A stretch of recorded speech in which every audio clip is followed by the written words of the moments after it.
Welcome, everybody, to the Streakers Island podcast. We got the pod and the cast and the cast and the pod. It is I, Jacob Moore, the self-proclaimed sports analyst. And like every episode, I have a whole group here to talk about everything that's going on in the land of sports. Of course, we have Mr. Lane Dashing Dashco. Fresh haircut, everybody. More everybody. Woo! And the man who puts a capital E in CEO, Chazzy 5.88 from Streakers Gaming. Update on the way. Unlike the Bay, we are still here rocking and rolling. And we haven't. That hurts, bud. Hey, Canadian Tire bought their logos for way too much money, so who knows what's going to happen. But we have an action-packed show. We're going to talk about the NBA playoffs. We had a pre- and post-game for NBA playoff for the first time on the island history. So thank you, Mr. Lane Dashing Dashco, for suggesting that. It was a great show. A lot of fun. Dan learned that 3 is a bigger number than 2. It was a great episode. The CFL Week 1 is done, and I'm seeing some people wanting to hit panic buttons, other people wanting to plan parades. We also had 2 major signings in the CFL after some unfortunate injuries. Toronto Blue Jays just keep winning like they are playing the lottery, and they're not me, because every time I buy a lottery ticket, the most I win is $5. Game 3 in the NHL playoffs is hitting off today. Plus, the longest tennis game in the French Open era happened over the weekend. We're going to talk about tennis on an island. See, what happened was, right, Chazzy found an abandoned ship. And on the abandoned ship, at first we thought it was a pickleball setup. Then we realized it wasn't a bunch of 60-year-olds who used to be on the ship, and it was actually a tennis set. So we set up a tennis set on the island. So we're going to talk tennis. As they do when they serve the ball in tennis. But let's get into NHL playoffs here. And series is tied up at 1. I got to be honest here. I don't think Edmonton's happy with the series tied at 1. I think they felt with this game going into overtime again. They made another comeback. I think they're very disappointed they didn't come out with a win. And I said it in the post-game show, and I'm calmer now, but I still feel it was a really bad way to lose that game off a terrible turnover, a bad pinch, and a lack of a back check. I've seen it online, and people say Evan Bouchard's controller must have died in the middle of the play because he just stopped skating. So how are you boys feeling after a split? Like, it's better than last year, but it's probably still not what you wanted. After hearing you talk about Mr. Jacob, I have a different theory on it. I think the fact Edmonton lost a close game is not necessarily a bad thing. Because if they went up 2-0 at home going into Florida, we might go in Florida a little bit cocky, and Florida would win the 2 games in Florida because they would underestimate them. So I think it's just a friendly reminder to Edmonton that, hey, you got deeper in the offseason last year. You got good, but Florida got deep on the deadline too. They got good too. What's going on? Now I could see. That's a good song. I could see Lane did not look like he agreed with you whatsoever, Mr. Morefor. That's why I put him on the screen shaking his head like crazy. Oh, okay. So Lane, are you kind of thinking like me saying I'm not happy that they no longer have home ice advantage?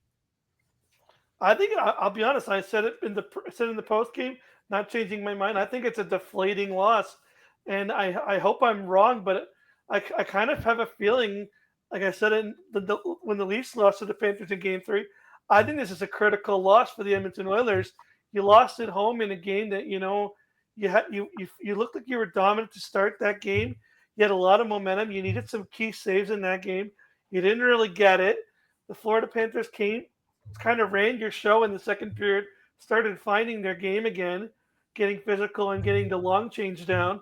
Then in the third period, you came back with Corey Perry with like 20 seconds left. Good for you. But you couldn't get it done in overtime when playoff Bob finally kind of decided to show up and start playing again. And I really feel like that's a deflating loss because now I still feel like you're outnumbered with the physicality. And we're going to talk about it in a minute. There might be another player that you're losing off your lineup in Ryan Nugent-Hopkins. But if you're losing Ryan Nugent-Hopkins and no Zach Hyman, you're going into Florida, who plays a physical game. I feel like you're starting to get into some trouble because they're just going to keep pounding you until you can't skate, and now you're down 2 key forwards in the series. And no one's talked about it yet, but Stuart Skinner did not look comfortable after the Sam Bennett landing on his leg. And it kind of reminded me when Calvin Pickard got hurt, but he finished the game, and then Stuart Skinner had to come in to finish the series. Will we see something similar and see Calvin Pickard having to come in? I don't know. I don't think we will. I think Skinner's going to play Monday today, aka, but I don't know. Even if he's playing, is he playing at 90%? Is he 100? Right. And when I've seen a lot of people talk about not getting a big save when they needed it, I thought Skinner played good enough. And the reason why I say that is when Florida got the 4th goal to take the lead, he didn't let in the 5th, until double overtime, but he didn't let in the 5th. And he had to make some big saves to get to that point. If you're the Edmonton Oilers, I really think you need more two-way out of your top players.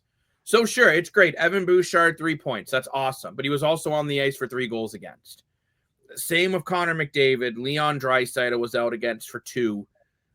I need more two-way games. When you look at Sasha Barkov, he plays such a good two-way game, right? And if Florida can just match the point production against Edmonton's big guns, like if you can, sure, McDavid can get 3 goals for, but then he's also out for 3 goals against, you're basically at 50-50. You're basically wiping the slate clean, right? And then you're seeing your depth guys. And Chazzy, you keep talking about him, but Brad Marchand, the rat himself, as much as they called in the exterminator, he was able to get the overtime winner. And that's where you see the depth of Florida. No, absolutely. That's why everybody wants him in free agency as his price tag continues to go up, especially if he makes a factor like he is in the first 2 games. So. Well, yeah, and to be honest, I think it's the reason why you're seeing the price tag going up so much on guys like Brad Marchand and Sam Bennett, because they're the type of players that teams seem to want. But also, he's the type of player that will like throw you off by saying like trash talk, trying to throw the other team off. But it doesn't really affect Edmonton, or we haven't seen it affect Edmonton quite as much, other than Marchand finding that hole with the overtime or with that goal he had. And mind you, I feel Edmonton has the same type of pests with guys like Evander Kane and Corey Perry. But if you lose Ryan Nugent-Hopkins for game 3, that's a big physical body. And I guess you'd be replacing him with Jeff Skinner, who's a goal scorer. I mean, he has 2 points in 2 games of a goal and an assist, so that's great. That's wonderful. Good for him. We'll give him a lollipop. But you're losing the physicality factor. In that game, too, you really got outplayed physically. Isn't there a note about the 7th defenseman, though, instead of Skinner?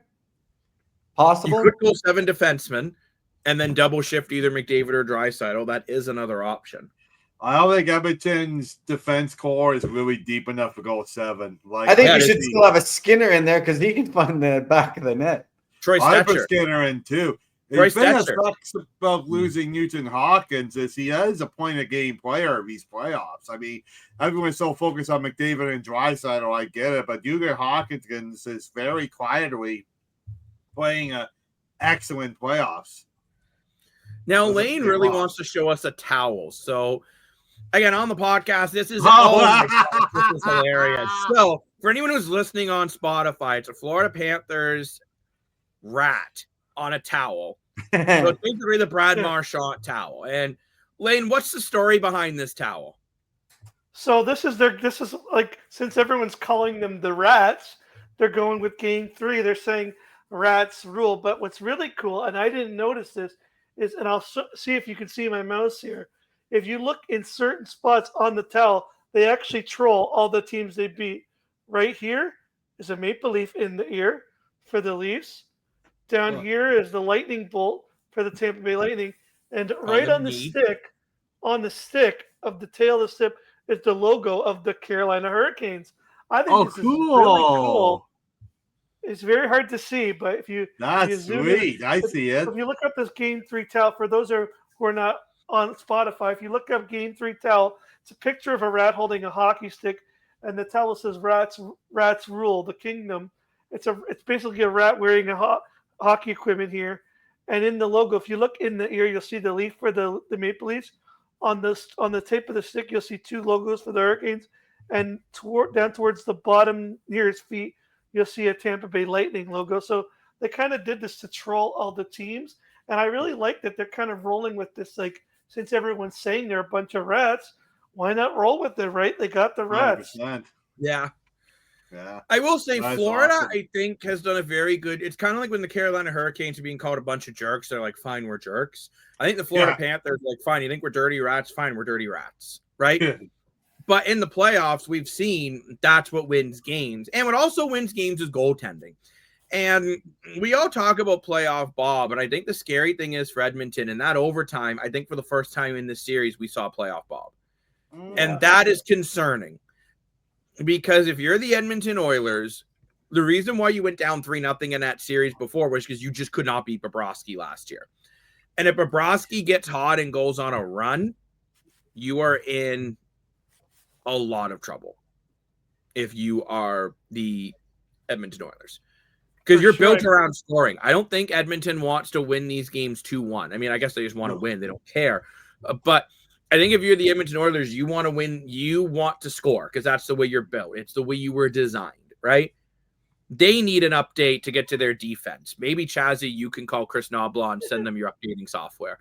But I don't know. I think if Bobrovsky gets going and the Edmonton Oilers top line and top core players continue to struggle at times defensively, we could be in some trouble for Edmonton. Now, do I think Edmonton is in huge trouble right now? Not really. It's got to win 1 in Florida. That's all you got to do. Yeah, but you're asking a big task. You I don't care. They're paid a lot of money. Figure it out. We did it last year. Yeah, we all agreed these are the 2 best teams in the playoffs, right? Or Florida and Edmonton. Yes. So there's no reason why Edmonton can't win 1 in Florida. If you're the best team out of the West, you should be able to do it. Even with the I just think for the first time since game 1 and 2, though, in round 1, Edmonton actually looks beatable. Yeah, sure, Dallas did win 1 game, but they basically just did it by Mikko Rantanen winning 1 period. So I think it's more the fact that the Florida Panthers play a style of game that's very hard to play against. And I don't know. Chazzy, you've talked about it a lot. Dan, you've talked about it a lot. Lane, you've complained about guys like Sam Bennett a lot. But at the end of the day, these guys are the type of players that win in the playoffs, right? And I think Dan, you mentioned, I'll throw this to you here, but Dan, you mentioned that you think maybe the Oilers need to take a page out of Florida's book. Well, as the old saying, like, you can't beat from, join from, right? Then, I understand we don't want to scoop down to their level, yada, yada, yada. They won the first game that way. And the second game, that's how you look at it, they lost, right? So I think Edmonton's not hitting the panic button yet. I think they will continue to play their game and not Florida's game. But let's say if Florida wins the next game and it's a blowout or, 5-3 type of game kind of thing, watch out for game 4 for Corey Perry, because Corey Perry is just as big as a pest as Brad Marchand and Sam Bennett. He's toned it down a little bit as an Oiler, but I guarantee it's still in him. Look at that game, Toronto and Montreal, when he took out John Tavares with his knee, right? Not this again. He's a legendary player. No. I don't own the book, but I don't know. I made it circus. I don't know. It's only upside down. Dan, I gotta be honest. It's upside down. Agree. There you go. That's so crazy. There is.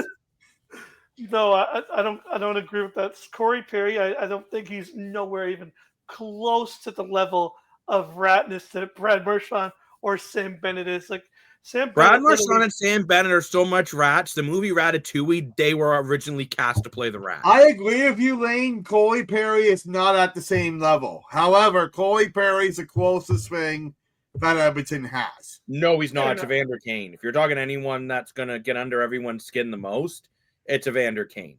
Evander Kane's physical. He's not a whack. Yes, he is. He's hilarious. He'll literally be in the penalty box talking about how he wants to do something to the other player's wife Like, that's just his personality. But I think it's time we get our cell phones, but not near our microphones, and we open up the Streakers app, best app on your phone, 100%. Screw the weather app. And we're going to talk about this game and who wins game 3. I want to start with Mr. Lane. Who takes game 3? Ooh. I'm going to go the Florida Panthers. I think, especially if Brandon Nugent-Hopkins is out, no Zach Hyman. I'm getting worried for the Oilers and their forwards.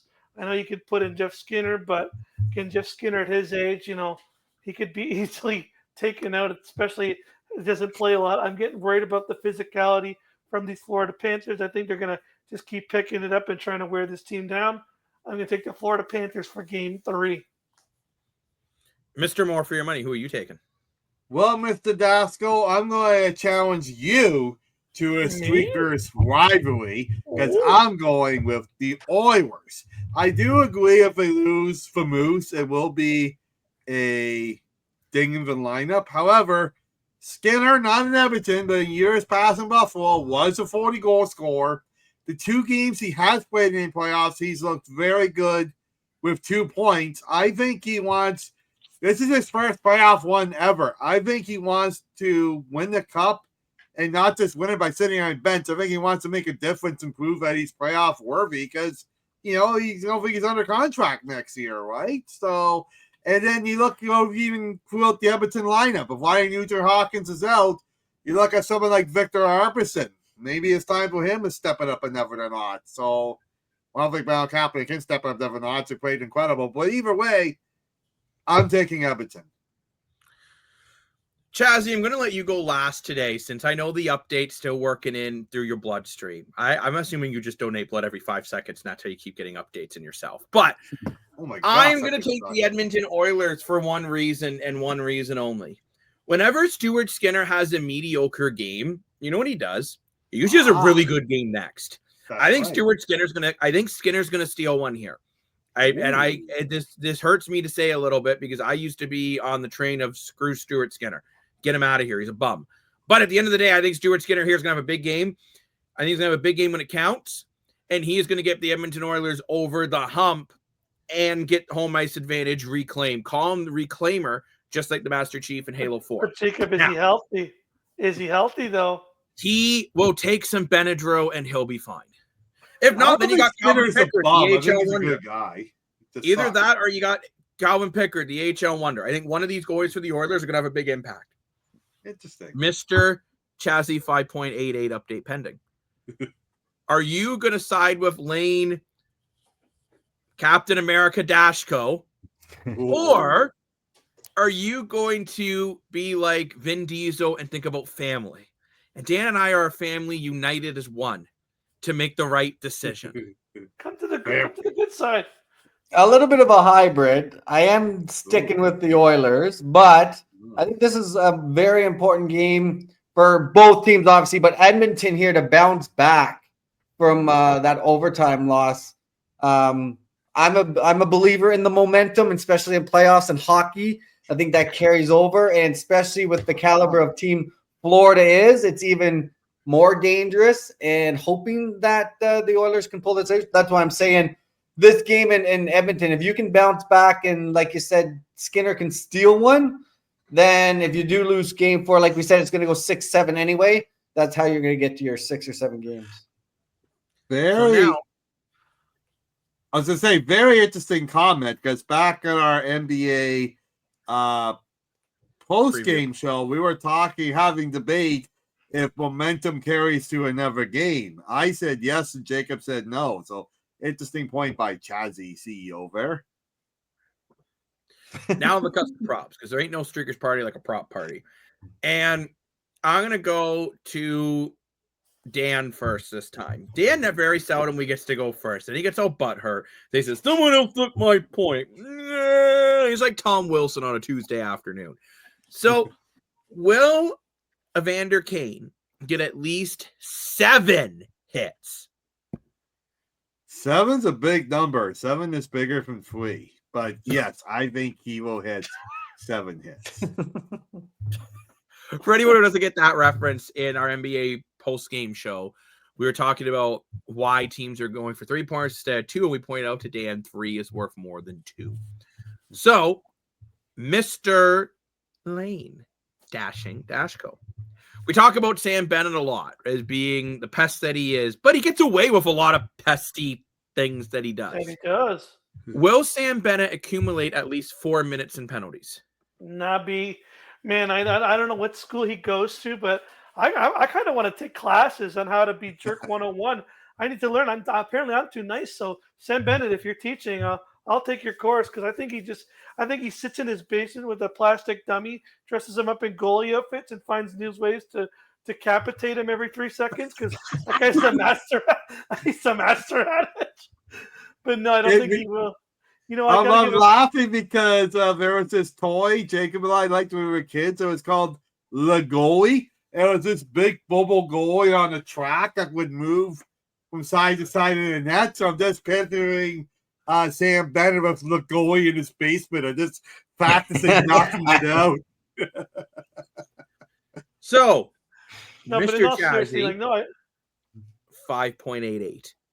Will playoff Bob show up after he did in the overtime and make at least 35 saves? Now, this is involving 2 things. Will Bobrovsky play really well, and will the Oilers' offense get rolling? Yes. We had back-to-back 40-plus shots, 30-plus shots in 3 periods. As long as Edmonton continues to shoot and find holes.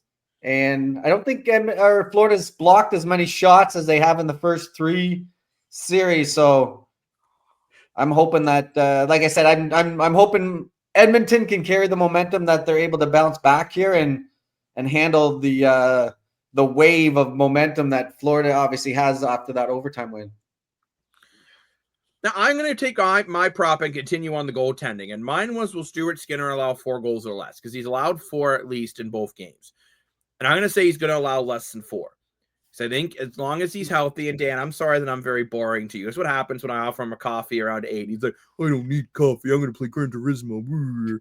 But I'm looking here, and I think Stuart Skinner's ice cream, not coffee after 8.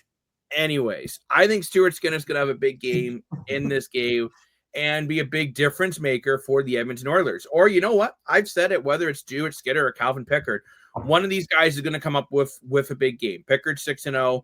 Stuart Skinner's been really good since he came in. So those are our props for today. Now, Jacob, I do have a question for you based on that. What? Okay, go ahead. Well, now, I know you've been very critical of the Edmonton defense. Do you think the defense will be good enough to support Stuart Skinner or Calvin Pickard in the next game? They have to, right? But are they good enough? I think they are. I think, truthfully, Game 2 was a wake-up call for the Oilers' defense because they've been pinching and getting away with it. And they didn't get away with it in that overtime. And I think that's one that they're going to show Evan Bouchard that film, be like, now, what did we learn? Okay. And he's going to get better from it. Remember, Evan Bouchard's still young. Matthias Ekholm, I think, is looking better and better every game he plays in. Yeah. Do I still think this defense is not as good as Florida's? No, I don't.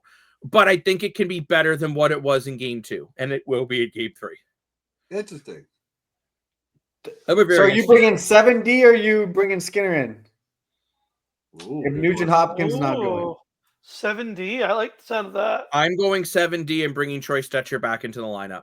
I like that. Because you double shift McDavid and Draisaitl all the time anyways. And with no Ryan Nugent-Hopkins, I think you're going to have to double shift the two. So why not? Yeah, this is the game that you're going to want to. This is the game you can. You pay McDavid and Draisaitl a ridiculous amount of money to be the guy. So everyone goes on. These guys are playoff performers. Don't forget, this is an extra. You get that extra day too. I think there's 3 days in between 3 and 4. I don't know why they decided to do no Stanley Cup Final playoff games on the weekend. I thought that was bizarre. As a CFL fan, I was happy, but excuse me, I don't know. I think this is the time to go 70. Because Getcher did look good when he was in the lineup. I give him a lot of respect for that, but it's not like they have an amazing veteran 7th defenseman. Like, look at Winnipeg, for example, okay? Their 7th defensemen are arguably Luke Sen and Logan Stanley. Okay, then it makes sense playing 7D. To play Troy Steffer when you got Jeff Skinner on the bench? No. Like I said, Jeff Skinner, the 2 games he played in, he looked very good. And he is a former 40-goal scorer, and it's his first playoff one.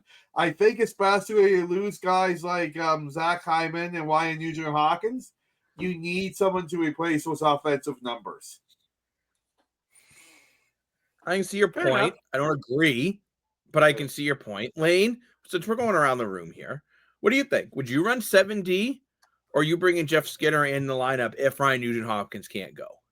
I'm going 7D. I think the physicality you're going to need Troy Stretcher because I think that the Panthers are a little more physical. Yes, I understand what Dan's saying. I just think Jeff Skinner, he is a little bit older right now and he hasn't played as many games this year. Let's just keep it a buck. He hasn't played a lot of games this year, and I feel like, you throw him into a series that's going to be a lot more physical than the series he's been playing in. The Florida Panthers will see that and be like, ooh, dinner time. And they're going to attack. They're going to smack him into the boards. And I just I don't know if I want to put Jeff Skinner in that position because they'll see that once they see a weakness, they go at it like you wouldn't believe. So I would bring in the 7th defenseman to balance out that physicality because Troy Stretcher can at least throw some hits back and take some big hits. I don't know if I want to put Jeff Skinner because I feel like, something if he might take a big hit that maybe he can't recover from. But that's just me. Well, I'm going to say something crazy here no one's thought of. Oh, boy. Why not just ask Jeff Skinner? Jeff Skinner is a veteran player. He's going to say played over 1,000 games. He's older, like Lane said. So ask him, hey, are you ready to play or so I played the defenseman instead? No, that's not that crazy of an idea, bro. Well, we know what he'll say. He'll say, I want to play. That's why he's not the coach. The coach does the job. It's up to Chris Knobloch to make the decision. You don't ask the player to play. It's up to the coach to make that decision. Well, I gotta say, this is why I need headache medication when I do a podcast with Dan. By the way, we're not sponsored by painkillers, but we could be. But I think it's time to move on to the Canadian Football League. We've been talking about the NHL for almost half an hour already. Being Tylenol, I may need one for this one. And just to quickly recap week 1, we had the Calgary Stampeders take down the Hamilton Ticats 38-26. We have one very upset person and one very happy person here on the island. We saw Saskatchewan skip by without 4 key players and win 31-26. So the Toronto Argos, let's be honest, struggle. Made some critical errors, losing 28-10 to Montreal. And we saw a tale of 2 halves between the Elks and BC, with BC beating the Elks 31-14. So I want to ask you guys right now, is there any game here that you were kind of surprised? I was surprised about the BC game, bro. Like, Edmonton did so much in the offseason. We really expected Edmonton to be a much better team. Like, I think I was all fair said. And with Rourke, we didn't know which one we were getting. Now, everyone's like, oh, this is Rourke in 2022. BC's going to win the Grey Cup. I'm not saying that yet. He had one good game. But what happened last year, too? He had one good game on Vancouver Island against Ottawa. So until York plays 3 games like that, then I'll say we got the York of 2022. But between York playing so well and Edmonton playing so bad, that really surprised me. In fact, I did challenge all of you to a rivalry in the Streakers app, and I picked Edmonton because I thought for sure of all those offensive changes he made to a defense and Trey Ford getting his first year as a starting opening quarterback. He had an amazing play, but he can't win the game off one play. So, well, I guess it is in the game you can, but for the most part you can't. So, man, I was really surprised about that game. Mind you, I actually put that game more on. Let's actually break down this game a little bit more. We'll kind of break it down game by game here. And I actually feel that game is more at Edmonton's defensive line. The offense, I feel they actually subtracted an offense to get defense because you don't have Eugene Lewis. You cut Alexander Hollins, but you basically brought in the Argos defensive line, which in theory was the best defensive line over the last couple of years. So you would think you bring back Serezna, You bring in Brickman. You really overpay Robbie Smith. I love Robbie Smith. There's no way he should be the highest paid defensive lineman in the CFL. I love the guy. He's a great person, great player. Great dude, yeah. But is Rourke a runner? He got 54 yards on the ground. When he is on, he uses his legs, right? And I thought both quarterbacks did an excellent job with that. Edmonton's leading rusher was Trey Ford that game. But I really think for the Elks, your defensive line has to be better. And a lot of people were blaming the defensive backs, but I'm like, but if the pass rush was getting to Rourke wouldn't be able to make some of those passes, and those receivers has time to make guys miss. Nathan Rourke averaged 6.9 yards per rush, while averaging just under 9 yards per passing play, right? So when you're looking at those numbers here, Nathan Rourke really had a good game, and the Elks did not apply enough pressure. That defensive line should have got multiple sacks against BC's, let's be honest, so offensive line. That's my 2 cents on it. I think if you're BC, you're pretty happy. Question, how often do the quarterbacks use their legs? CFL, it's basically a must. Pocket passers, the only team that really has a pure pocket guy now, I would say, is Hamilton. And even Mitchell was using his legs a bit. He's using his legs more than he used to. The CFL quarterbacks need to use how big the field is to their advantage, right? Especially when, let's just be honest here, some of the CFL quarterbacks don't have the arm strength of some of the NFL quarterbacks to rip it down the field. So they have to use their legs to make something happen a little bit more than they do in the NFL. I don't think that's a fair statement because the ball is heavier and bigger. Dan loves his bigger balls, but no, it's just saying. Well, you can't say. No, I do agree with you, Dan, to a point there, but I don't know. I just think Edmonton needed more from their defensive line. I thought Trey Ford, and this is another question I've been seeing. How do you evaluate Trey Ford's game? I thought it was okay. The one interception was really bad, but I also understand you're desperately trying to move the ball down the field. It was just a time you can't throw an interception. To me, that's a young quarterback making a young quarterback mistake. I thought Cody Fajardo looked really good in short yardage for Edmonton. Yeah, I give him a lot of really good plays there, and he was fired up too. Like I think Cody Fajardo was really taking the backup role well. And he was so nice to Trey Ford too on the bench. Like he could have easily been like Nico Winton and be a complete crybaby about it, but he wasn't. I give him a lot of respect. So I think Edmonton, I wouldn't hit the panic button yet, and BC, I'm not planning the parade either. You beat Edmonton. Most teams beat Edmonton last year. The real test for BC will be this week coming up, and we're not going to talk about it too much yet. But can you beat Winnipeg without Zach Collaros? I think you can. Because that is a big opportunity for you to at least get one win up on the season series, which could be the difference between fighting for top in the West. But overall, I think we could say BC had a good game, but I'm not planning the parade. Edmonton had some great moments. Trey Ford may have already made the play of the year in week 1, but I wouldn't be hitting the panic button yet. And Trey Ford is definitely my starter in week 2. You get a better running game and your defensive line shows up a bit more. This could have been a different game, but Nathan Rourke, 324, 3 touchdowns, also rushed quite a bit. As Chazzy, I think you said around 60 yards rushing for Nathan Rourke? I forgot to write that 54, down. I think 54. Yeah, 54. I had a question for Dan. What did Nathan Rourke ever do to you? Did he like steal your triple when you were waiting in line for a cup? Like I don't understand. Like I don't know what is with Joseph Wall and Stuart Skinner and York never did anything to me personally. Obviously, he doesn't even know my existence. I just don't like him. I really don't. The way he said when he left the CFL to make the NFL, he said the CFL was a stepping stone for him. Well, he said it was an unexpected speed bump, which did not settle well with people. Yeah, speed bump. Sorry, that's what it was. Speed bump. Thank you. Okay, and then for him to say that, to go big shot, to not even make one throw in a regular season NFL game in 3 years. I literally called him Mr. Clipboard because that was his job. He stood there on the sideline with a clipboard. And yeah, he made a couple $1 million, all the power to him. But now you're all those years behind. And the other thing, we won't get into it too much because Jacob will probably turn off my microphone.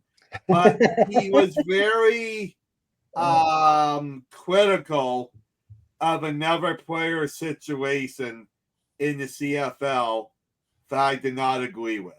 And it's one of those things. So you point the finger at someone and 3 fingers are pointing back at you, right? Anyway, he slammed the league, he slammed the country, and then he's going around slamming someone else. No, go back to your clipboard. We don't want you. Mic drop. I think Boston. I think the BC Lions want him. I mean, I don't know. No, half the fans don't. That's the other thing too. When he came in halfway through the season last year, he should have done the right thing as a man and a human being and say, "Hey, do what? This is VA's team. I'm going to be supporting staff." Look how I just gave out Santa to Cody Fajardo. Okay, Cody Fajardo is a Grey Cup winning quarterback. In my opinion, and probably most other people's opinion, should be one of the 9 starting quarterbacks in the league. Instead, he sat on the bench. He prep talked Trey Ford through the whole game, and he put his body on the line for 1 yard at a time. Give that man a lot of respect and a lot of credit. That's what York should have done, because last year in his situation, that's what he was. Instead, he came in, he divided the whole dressing room. Vancouver was hosting the Grey Cup. It would have been a major opportunity for the BC Lions to make it to the Grey Cup game. Instead, he divided the room, and they failed. Now, Dan, you have to remember, though, you're forgetting one very key ingredient to that entire situation. Nathan Rourke came in when Vernon Adams was injured. Then the coach decided to ride with Nathan Rourke. I actually think that whole situation was more on the coaching staff, which is exactly why Campbell was fired. And Buck, I did forget about the injury. I'm sorry. Right? Yeah, you're right. So, and at the end of the day, I'm in the middle. I don't, when people say Nathan Rourke's the best quarterback in the CFL, I'm like, you did it for 10 weeks, you got to prove it. But yeah. I also don't like his attitude when he left the CFL. Now, I do think Nathan Rourke has grown a bit more as a person. However, there was one time last year as well when he was in the middle of he was supposed to do an interview with Farhan Lalji. He basically just half whatevered an answer and then just ran away, saying, "I don't like doing these interviews," and ran out mid-interview. Can you imagine if Sean Avery did that back in his days in the NHL? Like, everyone would be all over him, and everyone else said, "Oh, this is great from Nathan Rourke." I understand he's a Canadian product, and we want to pump Canadian products in the CFL. I just want to see some more growth on a personal level and on the field from Nathan Rourke. But I think it's time to move on from that game. I want to say one more note quickly about Mr. Lane in the private chat there. He pointed out that Trey Ford's his favorite player in the CFL. And I want to give him credit for that, because Trey Ford is an amazing talent. Regardless if he wins or loses the game, he's an amazing talent, and he's great for the league. Yeah, I love that. He is great for the league. You know, a guy that came up in Canadian universities, right? Played for the University of Waterloo. And it is great we are seeing more and more Canadians in the high skill positions and not just linemen in the CFL. Not that I have anything against linemen. But I want to move on to the Calgary Stampeders versus Hamilton Tiger Cats here now. And we got a Ticats fan on the panel. Ticats fan and a Leafs fan. I'm sorry, Lane. Oh, it's a tough road. And we have a Stampeders fan in Mr. Chazzy. I gotta say, Cowboy hat. Vernon Adams Jr., yeah, he threw 2 interceptions, but put up 38 points in that offense. Chazzy, you must have been happy to see the way VA was climbing the pocket, making confident throws, using his legs, and really had that offense humming. Well, I want to come back to you because you mentioned earlier on a couple of Island shows previous is the early analysis of the Stampeders team was the lack of scoring they're going to have. Well, now you put up 38 points again. And I said that, by the way, when everyone else was ranking Calgary 9th in the power rankings. I'm like, look, if Vernon Adams Jr., he is enough of a difference maker. And big shout out to Dedrick Mills, too. 94 yards and 3 touchdowns running the ball. Great game. He had a great game, right? But Vernon Adams Jr., just under 300 yards, couple touchdowns. Really spreading the ball well from his offense. And you got to be excited. VA pointed that out in his post-game interview after that game. He said, look, we put up 38 points and I made some mistakes. He's like, once we can clean everything up, we're potentially the most deadliest offense in the CFL. And I completely agreed with him there. I think that the Calgary Stampeders, everyone was really underrating them. And it's not like Hamilton's got a terrible defense. Like, they just brought in Deshaun Amos. They have a really good defensive line. Casantonis is a very good leader in the linebacking core. But Right. Blaine, let's just be honest here. I thought your Hamilton defense, besides the 2 picks they got early, didn't really know what to do. Whenever they rushed Rie, he got out of the pocket and made a play. Whenever they gave him time in the pocket, the DBs couldn't keep up with the receivers. So what do you take from Hamilton's game? I got to be honest. I'm still, as a Ticats fan, I'm sure I'm not the only one. I'm still really mega concerned with this offensive line. Look at our rushing yards, and that's just, I got to call it out. It's beyond pathetic. Greg Bell only getting 1.8 yards for 14 yards rushing. That's just, it's not good enough, right? Like, Didn't realize it was that bad. Wow. Oh, it's pretty. Yeah, I know Bill Levi Mitchell had a decent game. 3 4 passing yards, 1 touchdown. Kenny Lawler looked good. Tim White was decent as a / running back / wide receiver there. At least he got 14 yards on his 1 run. I don't know if you make of that if you want to move Tim White to your receiving core, but then now you got rid of a receiver, and then now you pick up a quarterback. Like, I'm wondering. You guys talked about how great Kadeem Carey is. I'm wondering why the Tiger Cats didn't go try to take a shot and sign him first when they don't hardly have a superior running back in the backfield there. Because Hamilton really believes in this Greg Bell. Like, they let James Butler walk. I actually cut him, right? And they believe they didn't need him because Greg Bell had a really good year last year. Same when they cut Sean Thomas Erlington, who looked really good in Montreal this week. So you're looking at Hamilton here. My big concern is not just the offensive line. I'll be honest, it's your entire offense. You put up 3 points off either 2 or 3 turnovers. That's not acceptable. BC put up, not BC, sorry, Calgary put up 17 points off turnovers. That was the difference maker. And yeah, everyone's going to look at Bo Levi Mitchell with 300 yards again, but most of those yards, a lot of those yards were in garbage time. I thought Mitchell was missing some open throws. And I noticed it, and I don't know if you guys did when you were watching the game, but on a drive in the 4th quarter while Mitchell was out there, Taylor Powell was warming up pretty aggressively. I think they had told Mitchell, 1 more bad drive and you're out. Then Mitchell went and got a touchdown, right? So, I don't know. I don't think Scott Milanovich has belief in his quarterback room, and I think that's why they did go and pick up Jake Delagala. But I don't think the quarterback is necessarily the problem. Tim White was dropping balls again, and Smith had a couple drops. You had your running game was kind of sloppy, and you're the only, even, my gosh, when Kenny Lawler was dropping 50-50 balls, something just isn't right. And I don't know about Hamilton. Like, sure, it was a close game on paper, but I remember watching it with Dan, and I said, Dan, going into the 4th quarter is one of the very few CFL games that I don't see Hamilton coming back. Normally in the CFL, like, anything can happen. I just didn't feel it from this Hamilton team. I don't know if it's a locker room issue, and it's just week 1. This is the only team right now in the CFL. I'm maybe not hitting the panic button, but my hand's over it. I am concerned because you started last year 0-5, which basically dug you a hole you couldn't get back in. Yeah. And I'm not saying Hamilton's going to go 0-5 again this year, but if they go 0-3 or 0-4, and the rest of the East is going to win a game of entry besides Montreal, Hamilton could be in some trouble.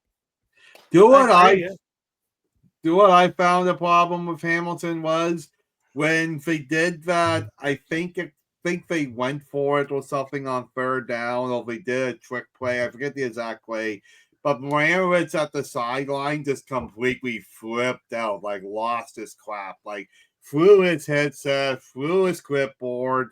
I mean, he's your control the clipboard, like he just lost it. And I'm like, boy, losing it like that is like if one of your players the first week, to me, that's a red flag. Well, I think there's a lot of frustration, right, Dan? Like, you guys would see it, like, it's a team that struggled for a while. Like, they for years they were flirting with, like, I would say, like, the wild card of the playoffs, trying to get through. Now they've had a few bad years. They're trying to salvage what they have with this team. And you look at the team lineup and you see Bo Levi Mitchell. You see this team is not like that badly constructed, but it just seems like when like they just can't get their right footing or something, and they're struggling here early on. And you're right, maybe it might be time to hit the panic button. We talked about this in the NBA thing about turnovers. When you get the ball, you got to make something happen, and they're just not making things happen. Now it's only week 1, and maybe the Stampeders are just a really good team that's going to be really strong. And maybe it's nothing, but from what I saw and the stats I've seen, I'm pretty concerned from the Ticats. And hopefully they turn it around week 2 against the Saskatchewan Roughriders at home. But yeah, that's definitely a concerning game. And that's not an easy game either to take on Saskatchewan. No. Just with Mitchell, yeah, he did have 304 yards, a touchdown, and no interception. So, I mean, I think you got to be happy with some of those stats. No interceptions is big because Mitchell threw a lot of picks last year. The 304 yards, I'd say probably about 60 to 70 of those are in garbage time. So you could probably more put him around 240, 250 of realistic yards. Mm-hmm. And out of your points, one of them was off a huge kick return, which I will say that is a huge positive for Hamilton to see Isaiah Wooden get a big kick return of 105 yards. That really helped Hamilton, and that was a big issue they had last year. So that's got to feel good for the Tiger Cats. But I don't know. And I do agree. I think Calgary is a very good team. Like I'm going to be 100% here. I think Calgary could threaten to take first in the West this year. I think this offense could be that electric. You got to look, V8 basically stopped passing the ball in the second half and still put up 284 yards plus 33 rushing. Right. And you look at one of his big touchdown plays was a play where he climbed the pocket and just fluttered the pass absolutely perfectly. So he's a really I don't know. We'll player, see. man. Right. We'll see about Hamilton. They're facing a good team in Saskatchewan this week. We'll talk about that more on the Thursday episode of the Streakers On podcast. But right now, with the CFL schedule, is there a day that's sort of like, in the NFL, if you're playing Sunday and then you get the following Monday night or Sunday night, or you sort of have that, is there a day of the week within this CFL that to watch out for? CFL games are usually pretty much Thursday, Friday, Saturday. You will see some games Sundays before the NFL season starts off. However, you will see teams like, for example, Edmonton has a quicker turnaround this week coming up, right? So you will see some quicker turnarounds in the CFL, which I'm going to be honest, I don't agree with having quick turnarounds in a 9-team league. I think it's very easily avoidable in the CFL. That's what Thompson's called that out a few times. MBT did call that out quite a few times, saying that, you know what, we need, and mind you, I think he needs to also sometimes just chill out. You're paid as a professional. I mean, I have to work in between long days, get over it. I get football's physical sport. But no, you won't see it where like you play a game Saturday and then you play a game Monday like you do in the NFL every now and then, which is just so you're consistently Thursday, Friday, Saturday is the days of the week. Yes. And then closer to the season, what, Sundays? You will see some Sundays before the NFL season kicks off, and you will see Grey Cup Sunday. The rest of the playoff games will be on Saturdays. So why get away from the Sundays? Is that more media? They do that more, just to be honest. They don't. The NFL and the CFL do their best to try not to have games on top of each other because they say it just hurts their ratings on both sides. Yeah, but you're not NFL until what, mid-August? I'm not sure if the CFL. I can't remember if there's games on Sunday this year. Because it used to be all Sundays. Is what I remember. No, back Sunday was a few always years ago. Day. Yeah, again, there's no Sunday game this week, but then there's a Sunday game next week for Canada Day weekend. Or sorry, like in 2 weeks. So it's odd that there are some Sundays we're getting, some Sundays we're not. But time will tell on that with the CFL, but their prime days are Thursday, Friday, and Saturday. But I want to move now to the Argos versus the Alouettes. And I've seen a lot of panic in Toronto. And obviously so. You lost 28-10. There were a lot of issues. You let Montreal average over 8 yards per carry, which is not good. But it was also a brand new defensive line that wasn't used to playing with each other. Right, so that's another way I look at it too there. And actually, I thought the Argo defensive line at times made some nice plays. They got 3 sacks on Davis Alexander. Yep. Mm-hmm. So that's good. Nick Arbuckle did Nick Arbuckle. He just basically his entire career was summed up in that game. Yeah. He made some great plays and some great throws. Then he has a fumble that I'm even 50-50 if that should have been a fumble. I think 9 times out of 10 they call that an incomplete pass, but it is what it is. And a really bad interception, right? And those led to points for Montreal. You're also looking at a play between Tavares Daniels and Nick Arbuckle that just didn't connect. And if that play connects, that would have jumped you all the way down the field, potentially putting up another touchdown drive.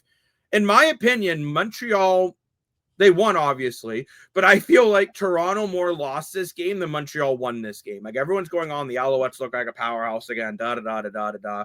Davis Alexander threw for 200 yards. I mean, he looked fine, but I also don't think he's this super kid the way other people think he does. But again, time will tell. The Argos, it's rumored that Chad Kelly will be back for their home opener. And let's just be honest, no disrespect to Nick Arbuckle, but it's kind of like, and I know, Dan, you don't like him, but it's kind of like if Austin Matthews is injured and we're trying to replace him with Alexander Steves. Oh, for sure. You know, that's the thing. That's why I'm not panicking like you have a Argo fan. I will panic, though, if Chad Kelly and Grant are out long term, because Grant's another one where, like, you know, he makes a big difference. And one reason why the Argos did lose, too, was their running game and the special teams were really lacking. Williams did look great in the preseason, but he sure did not look great in this game. And to let Carey and Brown walk for his Williams guy and see him play as bad as he did is very concerning to me. Yeah, I think a lot of that was also just in general, the offensive line had a bad night. You even saw that Ryan Dinwiddie in his post game actually straight up called out his offensive line, saying it has to be better. So I think for Toronto, which is weird, the offensive line is pretty much the same as what it was last year. But you also saw some positives out of Toronto. Devontae Coxey, 5 catches, 99 yards, made a beautiful, catch as well in that game. Oh, Coxey looked amazing. 4 receptions for 82 yards. Tavares Daniels, I think, will stop going offside at some point and not going 80 yards ahead of the play for no apparent reason. That's the issue with the waggle. And people can go on about Davis Alexander as want. They limited him to only 205 yards passing, sacked him 3 times, also got a big interception. So this is a game, again, and I'm not just saying this because I'm an Argo fan. I'm not happy with this game at all. Like, I'm not happy we lost. And Montreal, I mean, you can't let Sean Thomas Erlington run for 86 yards just on 17 carries. This guy's a backup running back pretty much full career. Like, that's unacceptable. Yeah. I thought the defense at times really struggled this game. But what did you think about Davis Alexander? Pardon? Sorry, what did you think about Davis Alexander? I know we talked about him maybe being the guy. What was your big takeaway from that? I thought it was okay. I mean, people are going on like he's going to be the new face of the league. And I'm like, you know what? 50 yards rushing, 205 passing, a touchdown and a pick. It's all right. I thought he did some things really well. I thought there were times he looked overwhelmed in the pocket when it was collapsing. It was okay. I'm still not totally sold on letting go of Cody Fajardo to make this guy your starter. But he won. He's 1-0 this year, right? He still hasn't lost a game as a starter in the Canadian Football League. That does have to mean something, right? And I do think, again, too, when we talk about the Argos without Janarian Grant along with Chad Kelly, that was a big difference. But we also got to give Montreal some love. They forced 3 turnovers with 2 interceptions and a fumble, as much as I still don't think that fumble should have been a fumble, but whatever. Sankey and Beverett each had 4 tackles. They held the Argos to just 10 points. Their offense defense was great.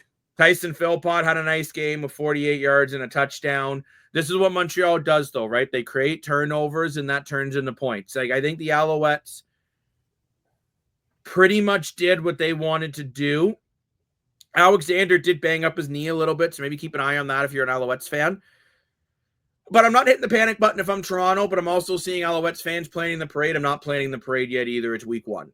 And I think there was at times you looked really good, but when Toronto got that touchdown to make it 22-10, and then you look at that deep shot to Arbuckle to Daniels, if you connect on that and get a touchdown that drive, and you take away even just one of the Argos' unforced errors on the turnovers, this could have been a very different game, right? So give Montreal a lot of credit. I think they're a good team. Truthfully, I think they're a better team than what I thought they were because the defense, I honestly thought when they lost Stubblefield to free agency, I thought that was going to be a bigger hole than what it was.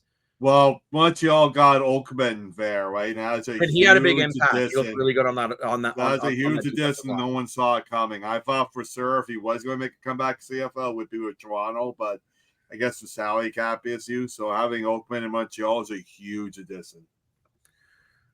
But I hope that answered your question, Lane, on Davis Alexander. I thought was wondering because we talked about him.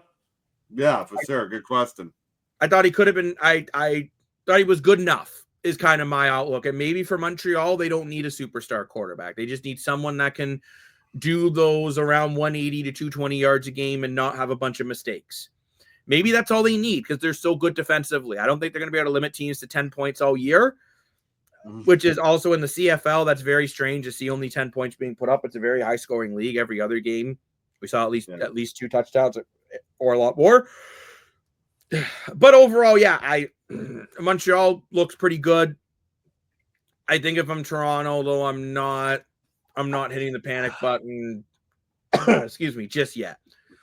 Last but not least, I want to get into Saskatchewan versus Ottawa. Saskatchewan won this game 31-26 with battling a lot of injuries, which give this team a lot of credit. They found a way to hang on. But if you're Saskatchewan, are you at all concerned that you blew a pretty big lead going into the fourth quarter and really let Ottawa climb back in this game? Drew Brown threw for 400 yards. Yeah. That's got to be a concern.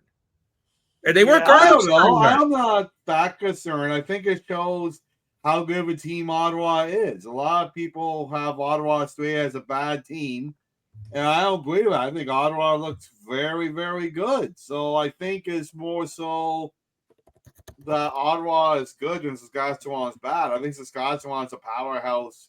I was looking back in my comments. I'm not sold on Saskatchewan. I must have been like doing something very bad that day because Saskatchewan looks very good. I don't know why I said that, but I think it's just not Saskatchewan's bad. I think Ottawa just had a. No, I'm not saying Saskatchewan. Ottawa had a good game. I'm not saying Saskatchewan is bad, but I think Saskatchewan's a very good team. But you really had this game under control. And then Drew Brown was just like, hold my beer and just ripped. And I mean ripped. One of the best defensive groups in the CFL to shreds. Now, mind you, Roland Milligan was injured, and he is the leader of that defense. He is the best defensive player in the CFL, in my opinion. But, I mean, you look at this. Ottawa really got back into this game when Saskatchewan probably should have put this away. But I do want to top 20 list.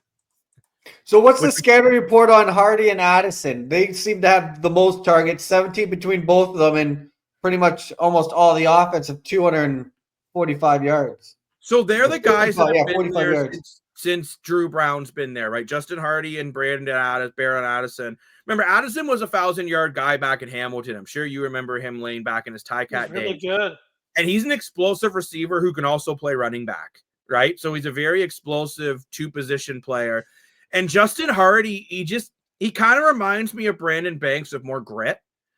Like, he's very fast. He's a physical receiver, but he could also bring in some 50-50 balls. And once you get Geno Lewis comfortable in this wide receiving core too, this team could be very good. But I think Ottawa's got to get their running game going. I thought William Stanback was quiet. I get you were down a lot in this game, but at the same time, you needed more out of that running game. That was a big problem they had last season.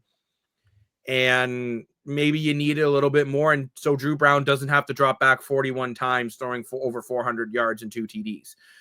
It's good. You can't expect Drew Brown to throw 400 yards a game and make that an acceptable way to win. And yeah, it helps when Justin Hardy can bring in 133 yards, Addison 112, Eugene Lewis 9 straight games of a touchdown, only one behind now the CFL lead for most consecutive games with at least one tutty. And it's very, very impressive, right? But it's just going to be tough for Ottawa if they can't get the running game going. It's why you brought in a guy like William Stanback to really stabilize that running game. He did have a rushing touchdown, but I'd like to see a bit more. Oh, and Jazzy switched to a Blue Jay hat. Amazing how he does that. Absolutely amazing. But I think if you're Saskatchewan, you got to be happy about that offense, even with Morfor's dreaming right now. Yeah, literally. It's like I could do it that quick. Holy cow. But I mean, I think if you're Saskatchewan, and I don't know if you guys agree, I thought Trevor Harris looked mid-season for him. 19 and 26, 277 touchdowns. Emilus 133 yards and a touchdown. My gosh, that guy has speed. Also, give a big shout out to Thomas Burton Hudon, who brought in 2 touchdowns coming in for the injured AJ Olette. But Saskatchewan's got some injury problems, right? You got Mohigan who went down, Olette went down, and Schaefer Baker went down, and so did one of their linemen. They had 4 starters go down in this game. And that brings us into our conversation. And actually, just to quickly finish that off then on this game, I think both teams are, for the most part, happy with how that game went, but both teams have some things they want to clean up, right? I think Saskatchewan would like that game not to be so dramatic at the end and not let Ottawa climb back in. Ottawa would like to establish a run game, so maybe Saskatchewan doesn't have the ball for as much as they did. That was a week 1 game. That's what that was. Yeah, it felt like a week 1. But overall, I think week 1 in the CFL was a lot of exciting football. Oh, yes, that's for sure. Speaking of week 1, boys, what do we think of? And I've seen a lot of people give this props, and I got to give some props. What do we think of this new scoreboard, this new scorebook from TSN? Oh, it looks awesome. I've seen a lot of people getting a lot of credit for this. And you know what? I think it was long overdue. And it's very easy to read. It looks really sharp. It looks modern. Actually, I thought the whole production seemed better. Like I noticed they have more of the sky cams in it. They have sky cams at every building. You were hearing more sideline audio. I thought the music coming in and out of breaks looked better. Even on Sports Center after the game, we actually saw post-game interviews, which we used to have to go on YouTube to watch those. They had the new on SC the way they do with other sports. So I felt, and this is where you wonder, is this the new commissioner saying, look, your contract's ending. You get over 600 viewers on average per game. Put some bleeping money into this. Yeah. Right? Because this is a guy who used to work for TSN, so he knows how much money TSN makes off the CFL. Oh, I would argue it's their biggest driver in the summer. Yeah, for TSN. 100%. So, yeah, I think the new graphics look great. I thought the new set looked nice too, just with some new set backgrounds. As a fan who's been watching the CFL for a long time, I was very happy to see a refresh look. So I'll say too, I'm happy with the addition of Luke Wilson on the panel. He's a Canadian legend, right here in Ontario in Chatham. Did win the Super Bowl with the Seahawks. So NFL Super Bowl winning legend Canadian on. I didn't play CFL, but still, it's all football, right? So having someone of that caliber on the CFL panel, I think is excellent. What did you think of it, Lane, the new scoreboard and presentation? I really liked it. I thought it was, like you said, I was really clean, and I was watching to see some of the reactions because, every time there's a new score bug, it's either full panic or full meltdown, especially in the Super Bowl. I remember before the game was even getting going, everyone was, and their mother was crying about the score bug. So I went on the old social media there right on that first game to see what people were saying. And I got to admit, I was really impressed with just the credit they were getting for this new score bug. I thought it looked really sharp. I was like, ooh. Like when I first saw it, I was like, wow, this looks really nice. It's small. It's like you said, it's modern. I like the colors, the matching colors. I like how it's presented. The fonts, the numbers are all really nicely read. It's in a nice spot where it gives you, I think, more of the field. It doesn't take up your eyesight. Where I feel like some score bugs you see take up huge. A lot of the action. Yeah. This one was very small, compact, and it was almost kind of like also legible. Like I've seen some where they're really small, and if your eyesight's not as good, you have a hard time seeing it. And this one, I didn't see any complaints that no one could read it. So I think that's really big too. And I also want to quickly mention too, I like the modernization of the graphics on player statistics. Yeah, I was nice too. There was a lot more presentation to them. I thought that was a fun add-on to it. So big ups to TSN. I haven't said that in a while, but big ups to TSN. You know what? You did a really good job rebranding. Why, you don't like TSN?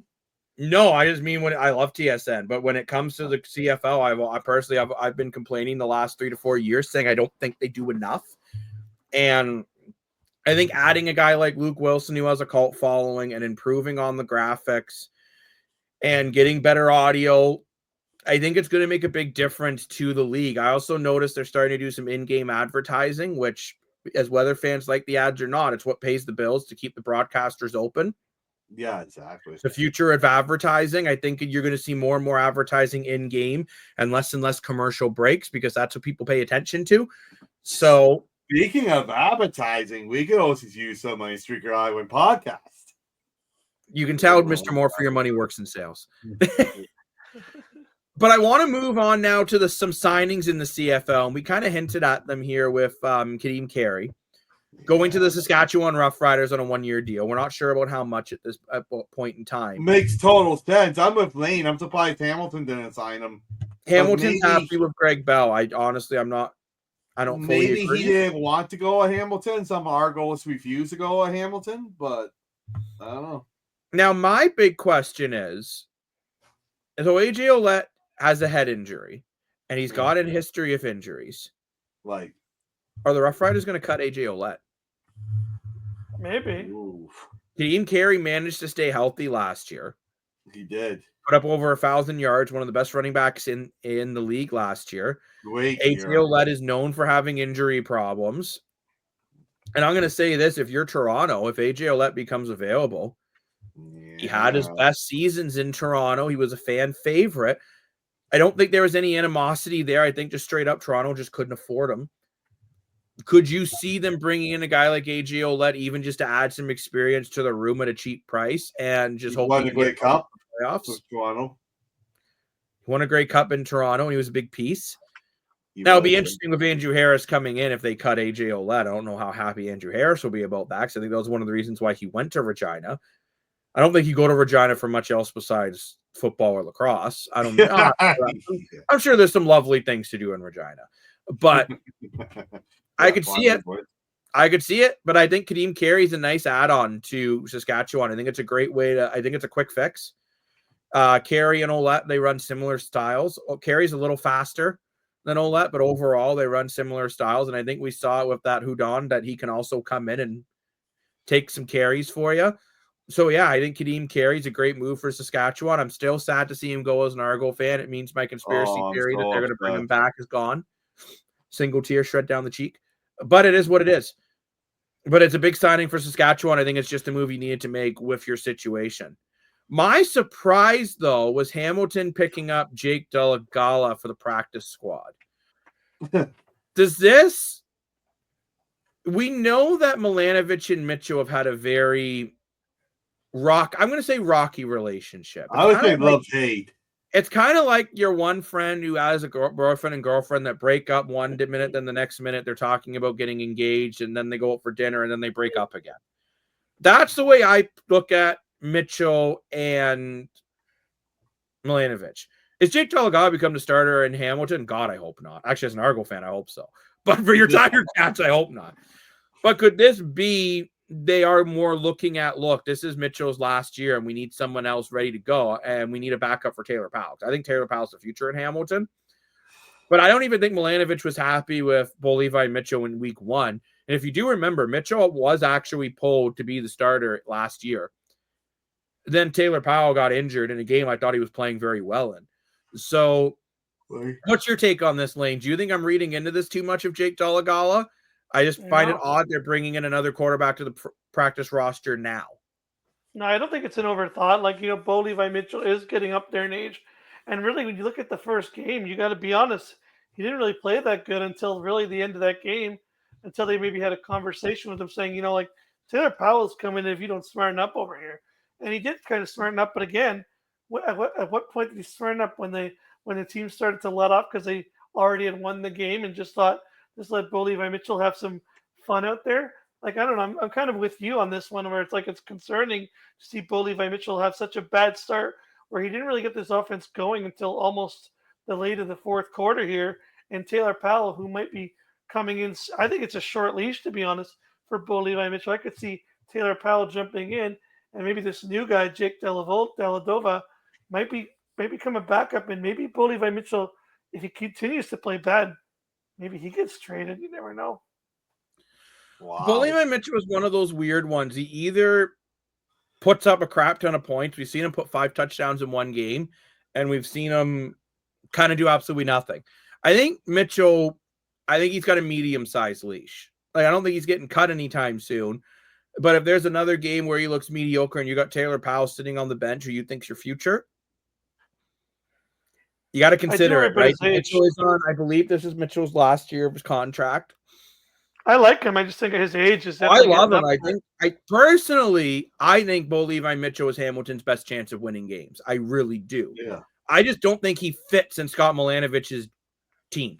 I think the way Milanovich runs an offense and the way Mitchell plays, Mitchell is all about throwing deep balls and cut routes, and Milanovich is all about quick screen and hitch screens and 5 to 10 yard plays. It's not been a match made in heaven. It's been a marriage in hell. It just has not worked consistently. But those are the two major signings right now in the CFL. Of course, there still are some big players on the market like Alexander Hollins and Cameron Dukes. Actually, I'm going to say this right now. Why the hell would you bring in Jake Delagala and not Cameron Dukes? Yeah. I'm going after a guy to bring into my practice squad, and unless Cameron Dukes has no interest in being on a practice squad, I'm going after Cameron Dukes. I think Dukes is he's got more wins as a CFL starter, and I think he more fits in the way Hamilton would likes their offense to run. So I'm a little surprised. I don't know. It's just. Is it more of a cap hit? Is this Dukes expensive? I don't think Dukes should be expensive. No, he could be. I think he got paid about what, 125 as an Argo? Around there. The only thing I can think of now is maybe it's just Dukes doesn't want to be on the practice squad. He feels he's a backup quarterback bare minimum. I don't know. Hard CFL quarterback jobs are hard to come by. Right? They are, because with only 9 teams, and you look at McLeod Bethel-Thompson and Cody Fajardo, who are arguably good enough to be starters. You look at Masoli and Klum. Nick Arbuckle had a bad game, but he's another one. He's a great backup. Funny enough, Nick Arbuckle's bad game still was 272 yards and a touchdown. Yeah, that's what I mean, right? It wasn't even all that bad. Like, that was just like I said. Alexander. Like I said with Nick Arbuckle, that game was the definition of his season. He made some beautiful plays and some terrible plays all in the same game. I think go ahead, Dan. I think you're reading a little too much into the signing, Jacob, but I do agree with you that Milanovic and Bo Levi Mitchell do have a marriage in hell. And I'm surprised it's lasted as long as it has. I think when the contract is up, I don't think he's going to sign back in Hamilton. Depending on Kelly's health status, maybe he'll come do a victory. He'll come to Toronto to retire. We've seen Toronto take gamble on franchise quarterbacks who are older, like Ricky Ray and Damon Allen in the past. So I could see that, but yeah, I think we into this too much, but I do agree with you. The relationship is weird there in Hamilton. Well, it's kind of like when you remember, I would almost compare it to Pete DeBoer and Jake Ottinger. I was just going to say that. Right? Yeah. And we talked about that a lot on the podcast about how we don't know if these two guys can be on the same team. I don't know. But Lane, there was a point you wanted to bring in. Yeah. Well, yeah, just because you know a lot about the CFL I do, I just like, we're talking about it, right? You finished 7-11 last year. At what point do you just go like, okay, boss, we don't see a future for you on this team here. Like, if you're a coach, if you're the coach, I know you would never be, but if you're the coach of the Ticats, at what point do you kind of go like, we're just going to play Taylor Powell? Because as great as Bo Levi Mitchell is, 7-11 is not a great record. You finished dead last. You're already 0-1 this year. How much longer do you let this show go on before you kind of just go, you know what, Bo Levi Mitchell, you're great. You're a CFL Hall of Famer, but we got to move on here. One more game. If you have one more mediocre Bo Levi Mitchell game, Taylor Powell will start week 3. Hamilton cannot go 0-5. They can't go 0-5 again. They can't. because I was I don't 0 think 2 Ottawa, turns 0 5. It'll happen. It'll Because- snowball. you can't let it Wow, snowball, only right? one. And I don't. Maybe maybe you guys think I'm crazy. I think there is a lot Yeah. of pressure in Hamilton. There is a lot I of think there's pressure a lot there. of pressure. You know what? I got to give Cat fans respect. They love their team and they expect better. And If I they had a wanna give- circus book, I would give it to Jacob now. One more game.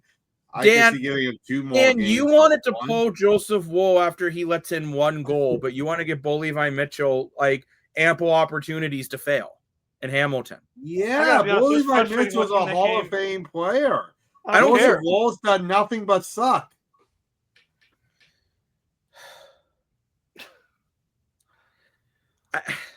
You know I'm right. No, you're not. Like the difference is you paid Bo Levi Mitchell to be the franchise player. Yes, he took a pay cut. His pay cut is still over $300,000 a year. Yeah, but did Hamilton really Dan, you're lose the paying him first comparable game? numbers to Vernon Adams Jr. Did Hamilton really lose the first game because of Bo Levi Mitchell? Yes! No. 3 points off 3 turnovers. That's the quarterback. They lost because of Overthrow running after game. Overthrow after overthrow. I The don't know running why game him and Tim White sucked. can't just go get a coffee and figure out why they don't connect. But The something running is gotta games- give in Hamilton. Their running game sucked. Their offensive line sucked. Bo Levi Mitchell had no time in the pocket. He had plenty of time. And in the pocket. defense was garbage. You're going against Vernon Adams Jr. and you did pick him off twice. The defense did their job. At the end of the day, it's the defense's job to get turnovers. It's the offensive job to get points out of it.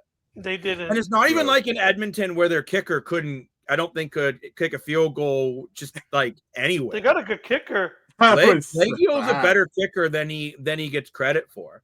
Actually, this is an interesting question for Mr. Chazzy 5.88 update pending. What do you do if you're Hamilton in that situation? Are you considering going to the young stud and Taylor Powell, a guy who, if he didn't get injured last year, probably would have been your starter for the second half of the year? Or are you thinking more like Dan, where it's like you got to give Mitchell a bit more of a leash than I want to give him? Well, if you guys are talking about the relationship and the way that this coach manages, he may give Bo 1 or 2 more games if this guy's healthy, but I don't think he's going to make a change until he sees, okay, like Ottinger, you're pulled, and then you ride with your young stud, I guess.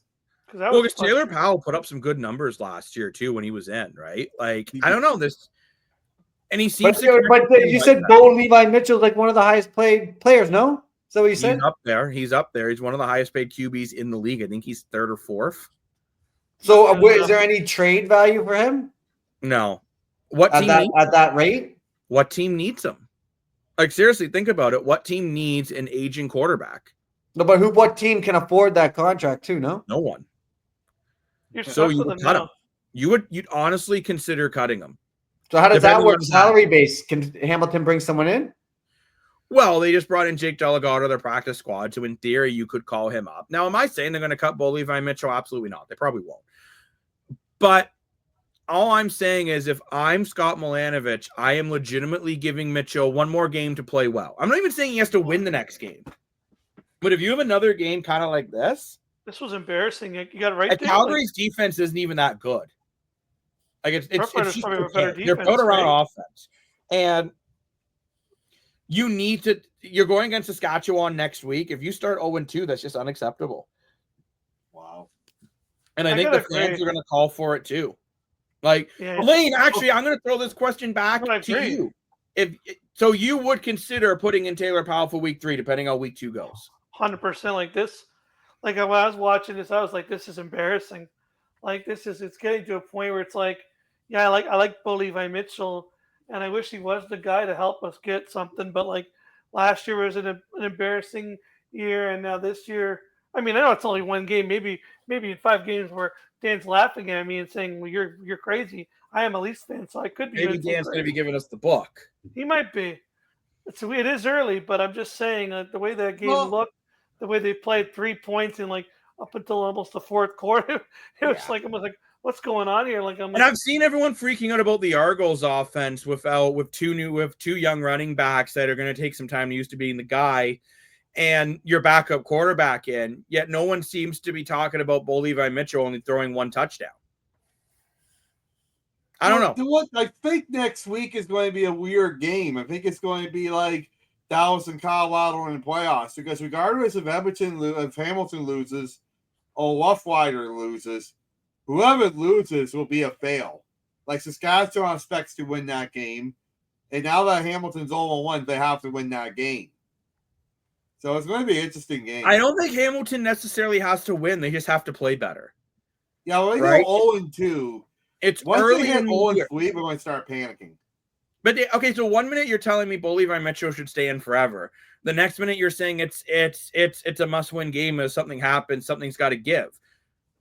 No, I'm not saying that.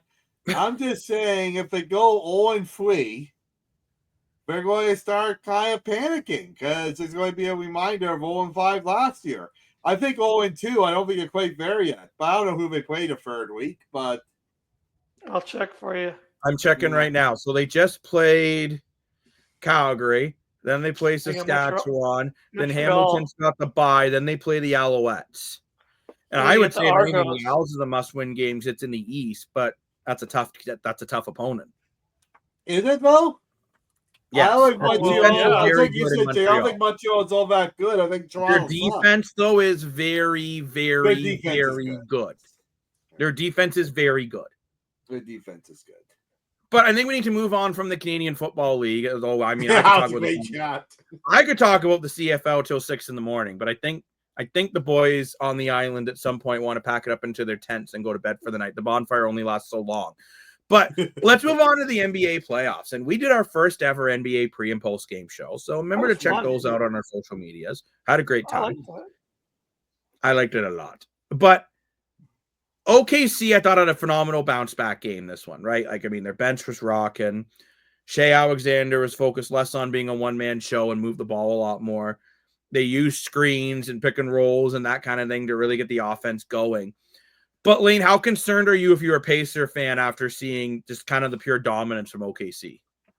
I'm not too concerned because you won one game, right? At the end of the day, like we talked about this on the post-game show, and check it out. But I agree with what Jacob said. You know, if you were to tell me that I'm the underdog, no one even gives us a chance to win a game.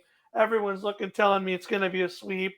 You're going to get rocked in 4, and you're going to get sent home crying back to Indiana, losing 4 in a row. You're telling me that I get to go into their home barn and steal a game? I get to steal not even win a game, steal a game, like literally last second, steal the game in our favor. I got to be honest, I'm pretty happy, because at the end of the day, you're not expected to win this series. You're looked at as the underdog that's supposed to get blown out every game. So that did happen tonight, but they still were competitive. Like, you know, I talked about this in the free throws. They make a few more free throws. This game's pretty close. They did miss some key shots here and there, but it wasn't like the score looks a lot worse than it actually was, because they were missing some key shots. But I think if the Pacers can clean that up, Halliburton has to play a little bit better, I feel. But I think you're going home with the home crowd. As long as you don't lose at home, you're in a pretty good situation. Well, never mind that. As long as you don't lose, you just can't lose both at home.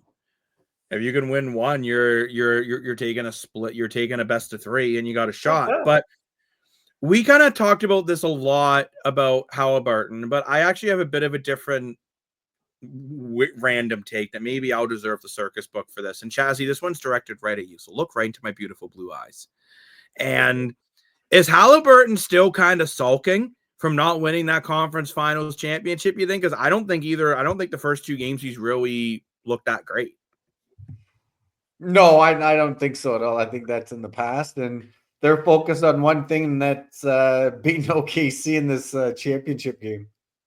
But if anything, Halliburton, if you look at how that game 1 ended, he obviously had something to prove, and he proved it. So you think I deserve my book? Yeah.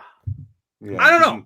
I'm not a big fan of this guy. I don't know why. I think maybe it's just his attitude in that conference final. Everyone goes on, he's a team player, blah, blah, blah. Well, then be a team player and play better. But I think the Pacers got to feel good overall, but they're not going to like that game. Like, I think they got out rebounded and they sucked at the line. those are the two things you need to clean up if you're the Pacers. If you're OKC, you just got to keep rocking the way you were. If you can continue to out-rebound the Pacers and the Pacers continue to miss threes, which we did learn last night that 3 is bigger than 2. So that's good. We learned that. Mr. Calculator learned. Now, once we get him to count past 4, oh, man, we're set. I can't count to 4. But is this the start? Lane, back to you over to you. Is this the start of a dynasty in OKC? It very Whoa! Whoa! Honestly, it might be. They're very young, right? Like, this is a team that has been rebuilding for a little while here. They got SGA. They got some really young players. Josh Giddey's pretty young as well. This team's very young, and this is a team that I could see going very deep for very many years if they stick together. This could be the next dynasty team. I definitely could see it. If they can win this year, they're so young that this team could stick together, really start to get some huge momentum. And the good thing is, like I said, they're just young. They're not even old yet. They're still like right in their early 20s. So they stick around and become a team, and you might, once you become a championship team, you can sort of attract more guys that will want to come to your team. Like maybe who knows, maybe you attract a Giannis Antetokounmpo who's like, I'm struggling here. I want to go win. Let me go play on the Thunder and help out SGA become a dynasty. That's just how basketball is. You attract the star players once you become a championship team. So if they can pull this off at this young age, I could definitely see the Thunder being a scary team for years to come. And they also have a suitcase of first-round draft picks coming up, which makes it even more dangerous. But I think I think the Knicks fans want him bad now. And we're hearing some rumors too, which I think this is crazy if the Raptors trade Scotty Barnes to bring in Giannis Antetokounmpo. To me, that doesn't make any sense. I said it here first. That's another one? That's another rumor? No, I just spit it out.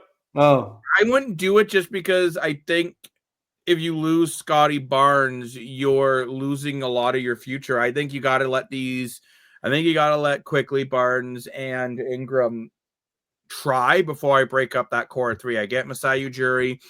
Everyone knows him for the DeRozan for Leonard trade. They know he'll make a splash. I'm not against bringing in Giannis Antetokounmpo, but I'm against trading Scotty Barnes, a guy who everyone has said has been your future, to do so, right? I just don't think it's a good decision. And you still got Barrett there, don't forget. But Jacob, you still got Barrett. You still got a lot of good pieces in Toronto. I think the Raptors, I think we got to give it a go for like a full season with this specific group before I'm making a big splash like that. But Jacob, what if I told you your job's on?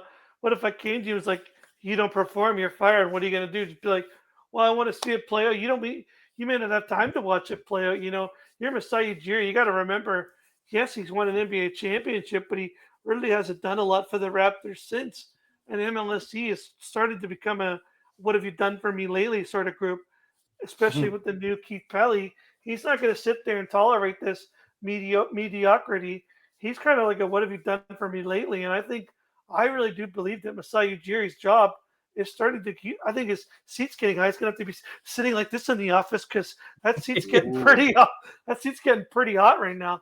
I think he's going to be. The thing is, I think though, if you're Masai Ujiri, you have to trust that you went out and got Brandon Ingram, you have Quickly, you have Barrett, you have Barnes. I'm going to say right now, I think this Raptor team is a playoff team next year. I think they are. I think they're better than people are giving them credit for. And I would maybe be willing to trade a guy I'd be willing to trade anyone except Scotty Barnes. I'm not trading Scotty Barnes. I'm willing to give up Quickly. I'm willing to move away from Ingram, even though they literally just signed him, which wouldn't make a lot of sense. But I'm not willing to give up Scotty Barnes. He's a guy you brought in to be your future. Let him be the future. And I really think you got to give this group a good look. There's a major problem if Scotty Barnes leaves Toronto. Who will do the Subway commercials? Giannis. It's true. Yeah, Quickly does it full of butts. They'll just make the Greek sub. Come for the souvlaki sub at Subway. Subway eat souvlaki, yeah.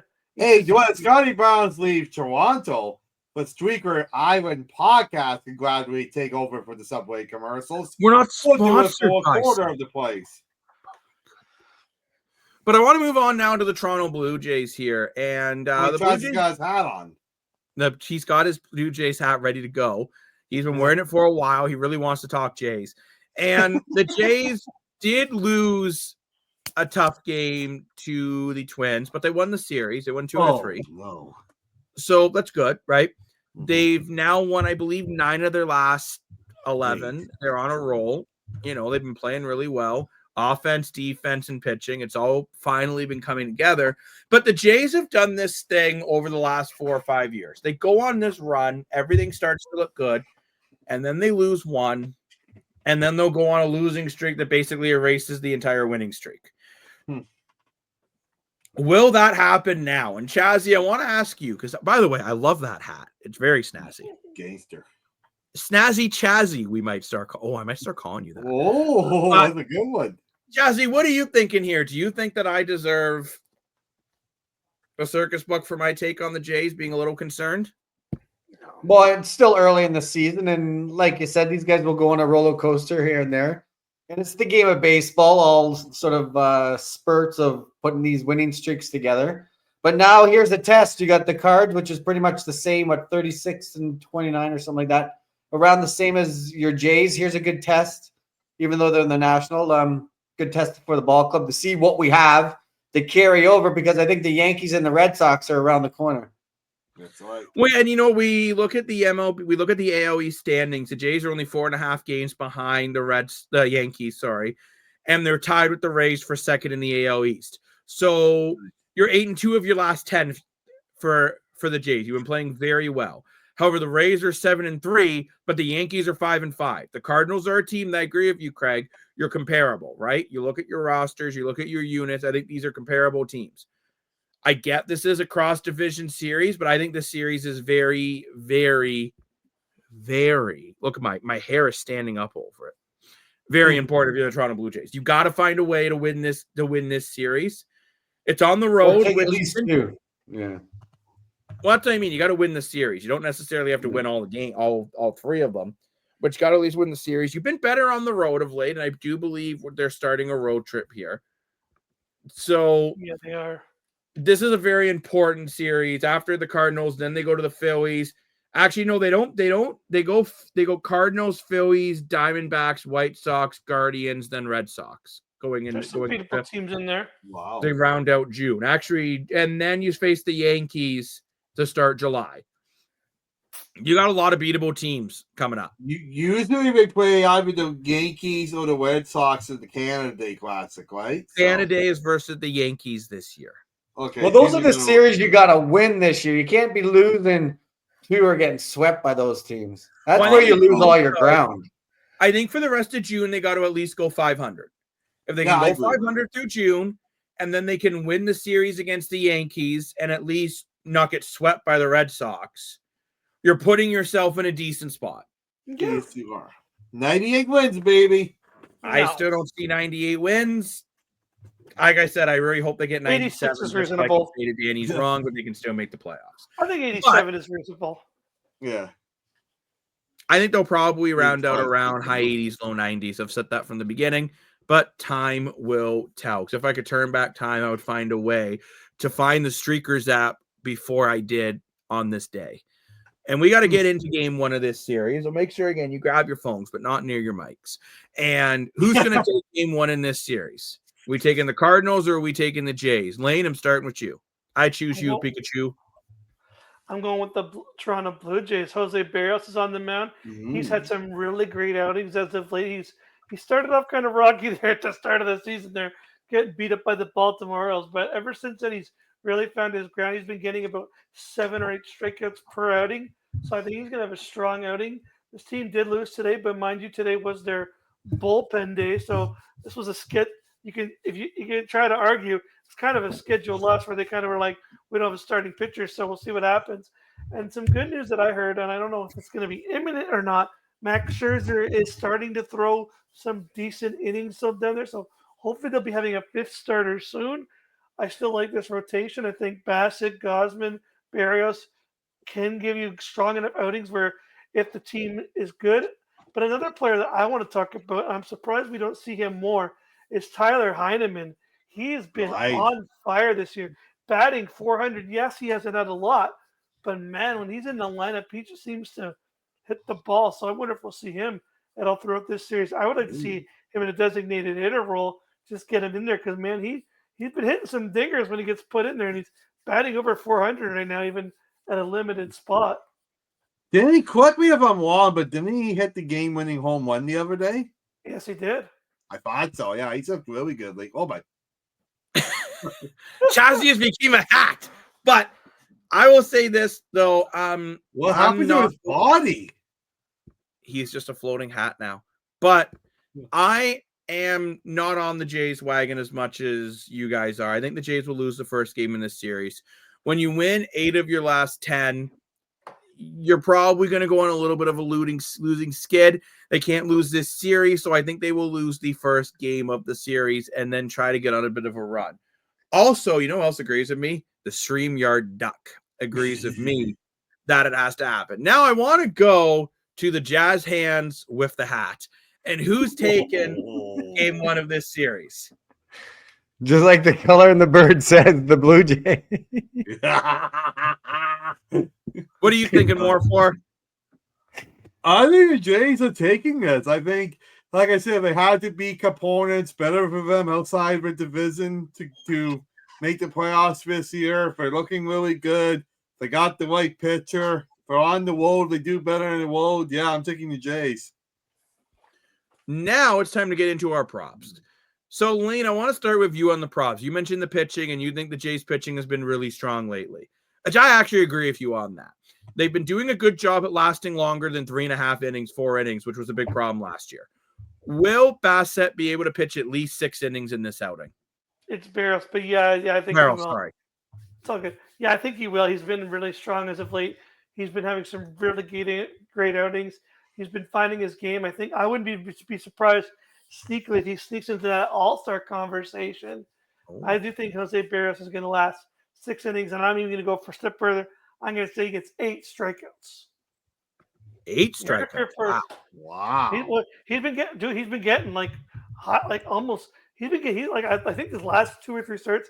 You can correct me if I'm wrong. You want to check, but he's been getting like 6 strikeouts by this 3rd inning, like the 3rd or 4th inning. Like he's been rocking and rolling lately with the strikeouts. So my next prop is the complete opposite. I'm going to throw this to myself, and I think the Cardinals are going to get 4 hits within the first 3 innings. Oh my God. The Jays are a team that the pitching either does really well or they really struggle at the start. I can see the Cardinals putting up a couple offensive innings to start this game. I think they're going to get 4 hits in the first 3 innings, which could be a struggle for the Blue Jays, I'm calling that the Jays are going to lose this one, unfortunately. So I'm going to say that. But Mr. Chazzy, I'm putting you full screen, so I want to see your full He changed again. Badger has been a guy who's been a big piece for the Jays on this run. He's been hot like Snoop Dogg was in BC. Will he get at least 1 hit? Yes. I think he'll continue. They got Palante on the mound, 28 Ks and 43. Yeah, I think they could rough him up.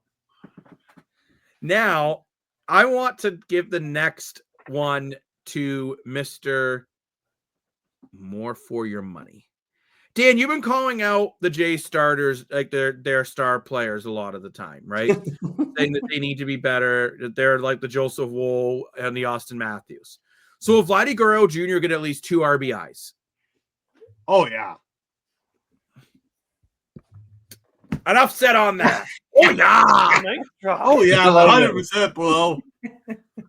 He's been turning it up. He's going to crush those fastballs. So, actually, that's another conversation later, but I've been seeing some people complaining that pitchers aren't pitchers. They're just ball throwers now. So that's an interesting conversation for another day. What does that mean? What? Screw it, let's do it now. What that means, I don't want to talk about this for too long, but what that means is back in the day, they're saying pitchers could pitch 8 innings, 7, 8 innings because they were trying to rip fastballs 100 miles an hour every single pitch. They were using their sliders and their curves and they were finessing it. So that's what they're saying now. As I've seen, I can't remember who it was. It was a former pitcher saying they're just ball throwers now. What? Yeah, but we also have the GM and the coach already having pitch counts before they even get on the mound or even go and take warm up. Do I agree? Analytics is a big thing now too. Yeah, I don't agree with the take. Man. I just thought it was, to me, it's kind of like when everyone complains that NBA players want to get 3 points instead of 2 per play. I agree. Sometimes it's a little too much. But at the same time, I think the NBA should make a 4-point line. I personally, if you have guys shooting from half court, it should be worth more. But I want to move on now to the NHL trade rumor mill. And the reason why I bring this up is the free agent frenzy is only a couple weeks away, July 1st on Canada Day. Best way to spend Canada Day. That's crazy. We haven't even awarded the Stanley Cup yet. I know. I know. I mean, by the way, too, the NHL awards are this Thursday as well. So there's a lot going on in the NHL this week. Oh, well, I'll talk about that too. We'll talk about that on the Thursday show. Said it'll be Thursday. Magical. But hold on, is that earlier this year than?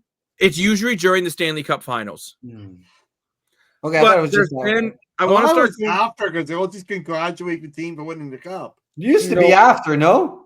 Yeah, because every time it used to be at the end of the season. Congratulations, winning the cup. Blah, not blah, the last 4 or 5 years. Oh no, not like obviously no, but back in the day, yeah. Back in the day, yes, back when our viewers were either in the womb or in diapers because we're all old. But lately, no. But let's move now to the trade rumor mill. And there was from Post Media, there was reports of Drake Batherson potentially being on the trade market. Steve Stales basically just like, nah. Why would Ottawa trade Drake Batherson? I have absolutely no idea. It doesn't make a lick of sense to me. Mind you, I think most of these trade rumors make absolutely no sense, but I think it's time to talk about them anyways. Stales also says they're working on re-signing Claude Giroux. Nice. Good to see what's going on there. Moving on now to the Dallas Stars. It's been very quiet on Nick Robertson. There's been a lot of rumors about, not Nick Robertson, Jason. Yeah, I was going to say. Back again to Post Media, who seems to love to bring these up. There's been rumors about them moving Jason Robertson due to cap issues. Say the Stars haven't shown any interest really in moving him yet, but there has been talks. Lane, you and I talked about this. Why would you trade Jason Robertson if you're Dallas, right? He was one of the very few guys that showed up in that conference finals. I just don't get it. Oh, this is completely. I don't know who's writing these articles. I think they need to pick a different career or something. Like this is the most ludicrous thing. Like, I know we talk about it in Toronto, but the same Luda. But yeah, like I don't know. You got a 23-year-old 40-goal scorer. He's been showing up in the playoffs. He showed up this playoffs. He's been a little quiet, but he's still a 40-goal scorer. He brings a lot of intangibles. He actually does show a lot of passion in the playoffs. I think this is so out to lunch. He's not the guy you trade. I would rather just keep him, wait a year, let Tyler Seguin walk. You'll get $10 million next year when you really need it, when the free agents are really good. I don't think you're really that concerned if you're Dallas. Yeah, you don't have a lot of money, but if everyone's saying this draft class is so weak, what are you so worried about it for? You'll get $10 million when Connor McDavid hits free agency. Oh no, cry me a river. Yeah, I agree with you. I don't understand why you would move on from a guy like Jason Robertson. Instead, I would be more looking at, personally, I still think Jake Ottinger is the one that's going to be on the move for Dallas. I know they fired the coach, but I still think he's the one that's going to be gone. A rumor I didn't put in on the script because I wanted to catch you guys off guard, which I think this is absolutely insane, and I don't see this happening. But I think this is just the crazy speculation rumors.org in this segment. There's been rumors the Florida Panthers are going to trade for the rights for Mitch Marner and potentially trade the rights of Sam Bennett to do it. I've seen that, yeah. Number one, Mitch Marner won't wait. Mitch Marner. Wait, say that again. Trade the rights to Mitch Marner to Florida for the rights for Sam Bennett. Not a bad idea. I thought Mitch Marner wasn't going to do that, or does he have a call in that? Thank you. What if he wants to go to Florida though? I don't think he will, right? And but I mean, what's the advantage for him to make that trade? There is none. He can just wait, can he not? Could he not just wait till July 1st? And then he can go sign and make it more entertaining when we do a free agent show. Since we were talking about Mitch Marner anyway, I saw an interesting article. Correct me if I'm wrong, Jacob. But Mitch Marner's days in Toronto, I think, are definitely done because teammate both with Toronto and the London Knights called out, Max Domi called out Mitch Marner saying that he doesn't have what it takes to play in a big market like Toronto. Yeah, but in Florida, but in Florida's defense, they have a lot of that. Here's the thing, right? Here's the thing that's the funny thing about Mitch Marner, right? In Toronto, they don't have any of that, and they need that, right? So when you don't have, it's like when you don't have something but you need it, you don't. Mitch Marner doesn't have that intangible. He goes to a team like Florida. Florida has him like pretty much. They'll win the cup. They'll win the cup. I'm with you, Lane. They'll win the cup. Yeah, it doesn't matter. Like at some point, it's like you look at it this way, right? You have 10 marbles, but you only have one piece of cheese. You need more pieces of cheese than you need marbles at this point. It's a weird analogy, but if you have kind of like Phil Kessel winning the cups in Pittsburgh right after Toronto. You don't always need heart if you have 10 players to play with heart. You need some skill, and Florida might be looking at losing Sam Bennett and Brad Marchand and be like, we might need some skill on this team. Now that we're losing some of this heart, we need to bring in some skill to actually score some goals, because when you look at this team, is it going to be Sam Reinhart and Barkov? That's going to be it. Like they're going to need someone. They're losing two big point getters on this team, and they're going to need some people to put the puck in. And I can see now the one thing that I will say about this rumor that might make sense is that you're only trading for the rights. That doesn't mean you're going to sign. If the Florida Panthers think that Sam Bennett's gone, which is pretty much, from what I heard, very likely because his price tag outprices them for what they're willing to offer him, and they're just willing to give the rights to the Leafs. And the Leafs are saying, well, if you want to pitch Marner in your contract, he can still say yes or no. So if that's the line of thinking is, we'll give you the rights to our guy, you give us the rights to your guy. Whatever happens. If you would lose him, are you guys happy giving Bennett $10 million? No, I don't care. In Toronto? I'm fine with it. I'm fine with it. I'm not giving Sam Bennett. No, it doesn't make any sense. Then you're just back to the same core 4 issue. Yeah, core 3. Sam Bennett plays a different out. But problem is, can you even trade Mitch Marner with no move clause? Well, that's the thing. Probably not. I don't. No, he would have to agree to it. That's why I don't think he's going to agree to anything. Jacob, because the rumor mill doesn't make any sense, but I like to call it out. Jacob, I'm not. No, but if you pay Sam Bennett $10 million, it's the same problem. Then you're giving. It's not. Yes, it is. You're paying Matthews. Giving Matthews 12.5, Nylander 11.5. Bennett just replaces Tavares, and then you're paying Matthew Nyes between 8 and 9. Your core 4 is still here. Okay, yeah, you've replaced it with a guy that'll get 50 points instead of 100, but then scored 15 goals in the playoffs instead of 2. I get that. But how are you going to bring in the role players? Because there's rumors that they're going to buy out Ryan Reeves, Calle Yarncroke, and David Kemp. Right. So that's half of your 4 flying gone. They're not right. So what do? You're spending all this money, and if your core 4 is in the exact same situation, the rumor is Nick Robertson's going to get traded. Whether you like the guy or not, he put up 14 goals. Right? I mean, Bobby McMahon sure had a great regular season, then didn't have a very good playoffs. I don't know. I just don't. Right. If you pay Sam Bennett $10 million, I think you're just making the same mistake you made before. Here's the only difference, though. He brings a different intangible. The reason the core 4 doesn't work. Then we should have kept Kadri. Same thing I'll say about Colorado. We're paying Brock Nelson 7.5. They should have kept Kadri at 7. Well, I agree, but I agree with that too. I'm just putting my thought up there. The reason the core 4 doesn't work, Jacob, is because I'm going to use another sandwich. You own a sandwich shop, okay? I think Lane's really hungry. Yeah. But there's actually been a good analogy. I never used it on the street so I want to hear what you guys think. This is what I've been saying about the Leafs for years now. It's like you own a sandwich shop, and you got your buns, you got your lettuce, your deli meats, and your sauces. If you put all your money into only the meats, not the lettuce, the cheese, the buns, and everything, then it's not going to work. And the thing with the Leafs is they invested $45 million in the exact same player type, someone who scores, who's flashy, and has speed. That's the reason it doesn't work, because they got 4 guys, Tavares, Nylander, Marner, and Matthews, who all do the exact same thing. They're all point getter. They all get a lot of points in the regular season. They all want to get their individual statistics and put it up to 82 points and 100 points and look flash and dash and put the puck in the net and do these spin and random moves. Mm-hmm. At least with Sam Bennett, he brings a different intangible. He's a tough guy who's a rat and knows how to get people off their game to give players like the other guys time and chance to work. He's a way more skilled Max. He's like Max Domi, but 10 times better. I totally get what Mr. Daskell is saying in theory, but the problem is the calculator comes out of me. I agree with Jacob. No, Dan, you have $26 million. Like you give Sam Bennett 10, Okay, so you're getting $20 million from Tavares and Martin. You can give half of that to Bennett.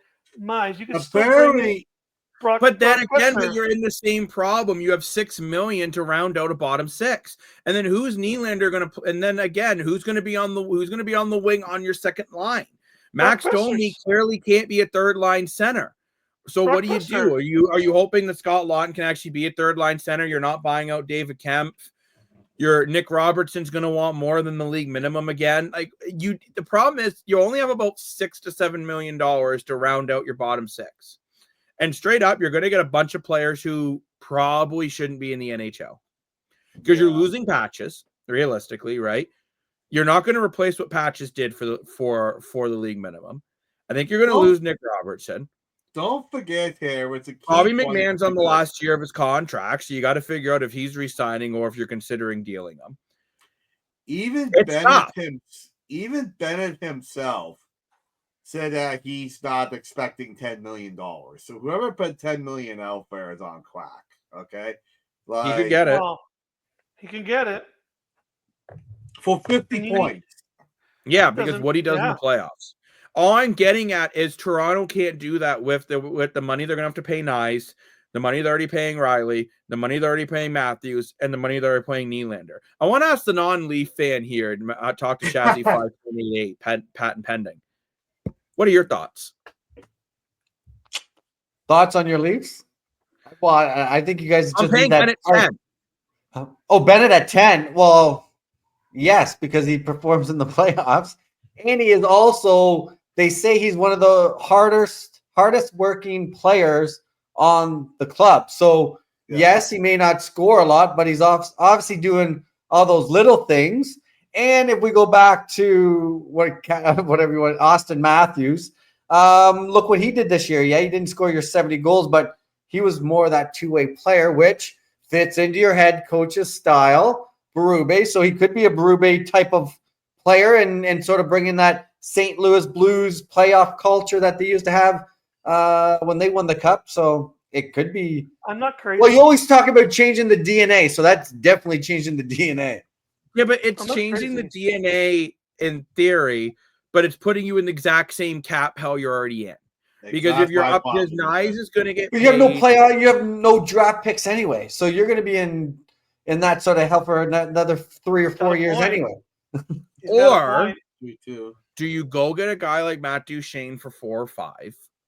He's not going to Cameron tie back little. Yes, you will. How's that playoffs- solving your skating? You just said John Tavares can't skate. I Matt don't think Duchene's a way better skater than John Tavares. That's true. Well, I don't know. John Tavares is one of the worst skaters in the NHL. He couldn't keep up with Ryan Reeves. Like, no, Yeah, but he can pull the I back would end. love Sam Bennett for $7 million, maybe Yeah. 8 max. I can't give him 10 Yeah, exactly. because you're not you're gonna get looking. him. He's just But not the gonna thing get is, him. you're going to say to Sam Bennett, "Do you want to go to Chicago for $10 million, or do you want Yes. a chance to win?" You think Oh, you Sam win in Bennett will go to Chicago? You really They get a think Marner Sam and a Bennett Bennett? will go to Chicago? No, he doesn't. He doesn't want to go to Chicago. Why don't you set up Bennett's contract so that only $7 million goes towards the cap and give him a bunch of BS bonuses so like 3 or 4 million don't go against the cap? Where problem solved. Because At they go least against have the cap next money. year. What? They would go against the cap the following year, so that doesn't help as much. Who cares about next year? Get the Or cap this year. do you do what some people have said, and you don't lock in any long-term deals with a weaker free agency and make That's big what I splashes keep next year? saying. It's not a bad Yeah. idea either. There's also been another rumor in Leafland from Nick Kiprios from Sportsnet. I also think this one's insane. That the Calgary Flames are going to trade Rasmus Anderson to Toronto for Morgan Riley. I think he was. Why taking would too much- either What? of our teams Straight do up? Why that? would either team do this? Why would either team do this trade? They're the anchor of both your. I like both of these players, by the way. I think they're both Yeah. very good defensemen. I just Yeah. don't see how this helps either team. If anything, I think it makes both teams a little bit worse. I agree. Well, at least for Hey, Calgary. Oh, because the tree living was in Calgary, no? Did he? Yeah, but Morgan Riley's already said he's not going to waive his no trade, so I don't know why Not- this is even a rumor. Not only that, I don't know if this is an actual truth, but apparently with how Treliving and the president of Calgary, apparently Calgary will was like straight up, we won't ever do a deal with Brad Treliving. Oh, Like, that's some right. Oh, really? Yeah, forgot about Yeah. that. there's actually there's legit when they went to the draft. I don't know if you guys know this, but when Brad Treliving went to the draft for his first year of the Leafs, the Calgary Flames said that he couldn't even be there. Like he wasn't even allowed to be at the event. They wouldn't let him. They said if he's there, we are boycotting the draft. Like they hate this guy. That's Why is like this? Why? What's his history? Oh, he was I the don't know. GM in Calgary. No, He I know left that, him but back. why? Why? What did he do, or what move did he pull? That I don't know. It's They never- the Kachuk for Huberdeau trade. That's what it is. probably. It was terrible. yeah, but you weren't going to sign Kachuk anyway. It wasn't a terrible trade. I'm sick and tired of this take. Yeah, you got one of the and defense. it's not two defensemen Yeah, for no. a whiny baby. It was a good trade. Great Yes, it trade. took Calgary some time to recoup, and then you replaced him with Nazem Kadri. So you basically you signed Kadri, you got Mackenzie Weegar. You didn't choke, unlike Chazzy. Chazzy, drink some water, my man. And you brought in Jonathan Huberdeau. I don't understand. Everyone was mad at him for what happened with Goudreau when he last minute decides to leave. Then when he makes a move so Kachuk can't screw the franchise, everyone's still mad at him. It took a couple years to recuperate. I think Calgary's right on the doorstep, and a lot of this is from moves that Brad Treliving made previously before he was fired. Well, do you think at that time losing Johnny and Kachuk, like he was sort of warned and he sort of didn't act as, or he just sort of called their bluff, and it just sort of blew up in his face? From what I heard, Johnny Gaudreau, rest in peace, obviously, but he hadn't given much. He didn't really give any signs to Calgary that he wasn't going to resign, and then just decided not to resign. Yeah. And then Kachuk at least did give him a heads up in his last year. Look, I don't want to stay here. And then Treliving decided we're not a cup contender, so let's move on and start a rebuild. And you're seeing now the rebuild at the core of Kadri, Weegar, and Huberdeau starting to work. Oh, absolutely. I think they could be a dangerous team this year. Oh, yeah. But I do not see them trading Rasmus Anderson. Depending I on if you do it free agency. Especially if Wolf pulls off the same sort of season and if you can have another good year like that, and you just re-signed Carnado to a big deal, I think he's going to get better. I think Raptors just going to keep getting better in Calgary. I think Calgary is going to be a team. I think Calgary could be a team that squeezes in the playoffs and could go on a run because they're built for it. Do you think they'll squeeze in? I think they'll be, I don't know, legitimate mid-pack, no? In the playoffs. 4 or 5? Just depending on the do with free agency. I don't know how much cap space, but maybe they go back. Maybe they go, hey, Sam Bennett, want to come back here? Or maybe even bring in Brad Marchand. Man, can you imagine Kadri, your top line center, Bennett, your second? It'd be amazing. Well, even Marchand out there, that's a good one. Yeah. And actually, you know what? Calgary is a team that, if depending, they might be willing to pay Bennett 9, 10. Well, the cap space, I believe. Jonathan Taves is near Winnipeg. Maybe you get Jonathan Taves. If a lot of I know the Leafs have been like 14 teams are interested in Taves. I'm telling you, you guys called me. You guys all laughed at me when I said $4 million. I'm telling you, he's not getting 4. Yes, he is, Jacob. He's not getting 4 if he wants to win a cup. He's going to sign for the league. I'm just telling you, but someone's going to offer him 4. I think Jonathan Taves will be the max patch ready for next year. I think he'll be a low contract, veteran guy. Teams. Not with 14 teams. Yeah, he'll probably only want to go to 2 of them. By the way, Calgary has a projected $28 million in cap space going into this offseason. Wow. That's a lot. That's a lot. So can't wait just saying, there's a very good chance Calgary makes a very big splash. Right. And looking at their free agents coming up, Anthony Mantha, you're fine letting him go. Yeah. Justin Kirkland, okay, whatever. Dryden Hunt, okay, whatever. Kevin Rooney, okay, whatever. Morgan Frost, he's a restricted free agent, but you'll probably sign him. Connor Zary, you'll probably sign him. Adam Klapka, you'll probably sign him. And your defense is pretty much all locked up, except for Kevin Ball. So, 7th defenseman, who cares? Yeah, I think Calgary's going to have, realistically, even with locking up some of their bottom 6 guys, you're probably still going to have about 18 to 19 million in cap space. I could see them. I don't know if he will go there, but there's a player I could see Calgary picking up. I think it would be huge if they could land him. I don't know if he'll go there, but if they could go get Aaron Ekblad, watch out. Oh, wow. Wouldn't that be amazing? I could see it. Yeah, I could too. too. The cap space. He goes and plays with Rasmus Anderson and Mackenzie Weegar. Wow. That's a decoy. That'd be a stellar defensive core. But I Stanley want to Cup move right on there. now to the clay court and talk about the French Open. And we saw an incredible game between Alcazar and Sinner. And it looked like Sinner was going to have this game done in the third set. He had 3 match point opportunities. They'd only been playing for a measly 3.5 hours at that point. So like, Yeah. and Alcazar found a way to break all those match points and won the French Open. It is the longest French Open in the history. It was 5 hours and 29 minutes in the Open era. That's It crazy. was so Really tight. amazing. It was just such a. The points were 193 to 192 when you look at the point spread. It was just. Honestly, it kind of reminded me back in the day of Federer versus Nadal. I think we just saw the faces of tennis right now, and it's exciting. These two studs played absolutely incredible. And for anyone who tells you tennis is boring, well, they haven't watched it. Yeah, well, exactly. The exciting thing is both these players are so young. I mean, they're both 23 and 22. I mean, this is the future of tennis, right? Like, this is like you talk about Nadal and Federer. This is like Nadal and Federer like 20 years ago. Like, this is incredible stuff. It is. And this was one hell of a match. I know we normally don't talk tennis on the podcast, but I thought this was something we just had to bring up. You saw amazing. And you can play tennis in Streakers app. And you saw amazing shot after amazing shot after amazing. Oh, it was incredible to watch. Some of the best tennis I've watched in years. You can hear a pin drop in that arena. Holy cow. It is funny, though, when they're about to go the shot, you just hear, I said, wouldn't it be funny to be there and act like a football fan? Stop your feet. Or, you know, it's funny. Go ahead, Lane. I had a cool tennis story a few years ago. And I was talking to you guys about my grandpa being a tennis fan. I actually got to go to a Canadian Open match. It just happened to fall into my lap. It's funny. So this is a crazy day. It was a Jays game. I won a giveaway. I won an Alex Manoah signed ball. And then someone was at the game and they're like, I got this ticket to the French Open. I don't want to go. And I was like, oh, I'll go. Where is it? It's down the street. You have to take a few subways. So I was like, well, it's after the game was 7 o'clock. I was like, I'll go. Why not? Whatever, right? So I go there and I give them my ticket.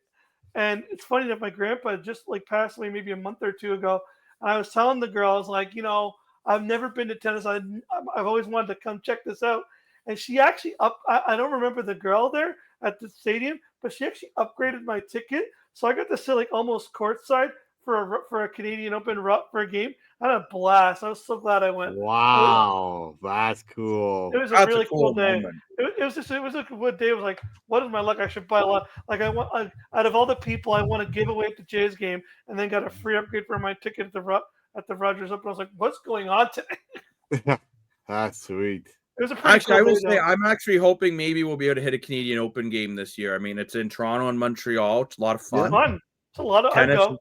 I would tennis go. is a great sport. I never played it. I was a badminton player myself. But I want to move on now again. And I saw Craig coughing again. He really needs a lozenge.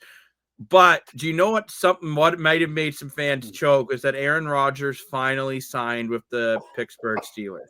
Yay. And I feel this island is now very divided. What were the numbers? What did he sign for? 13 guaranteed, 19 with potential bonuses. 19 total?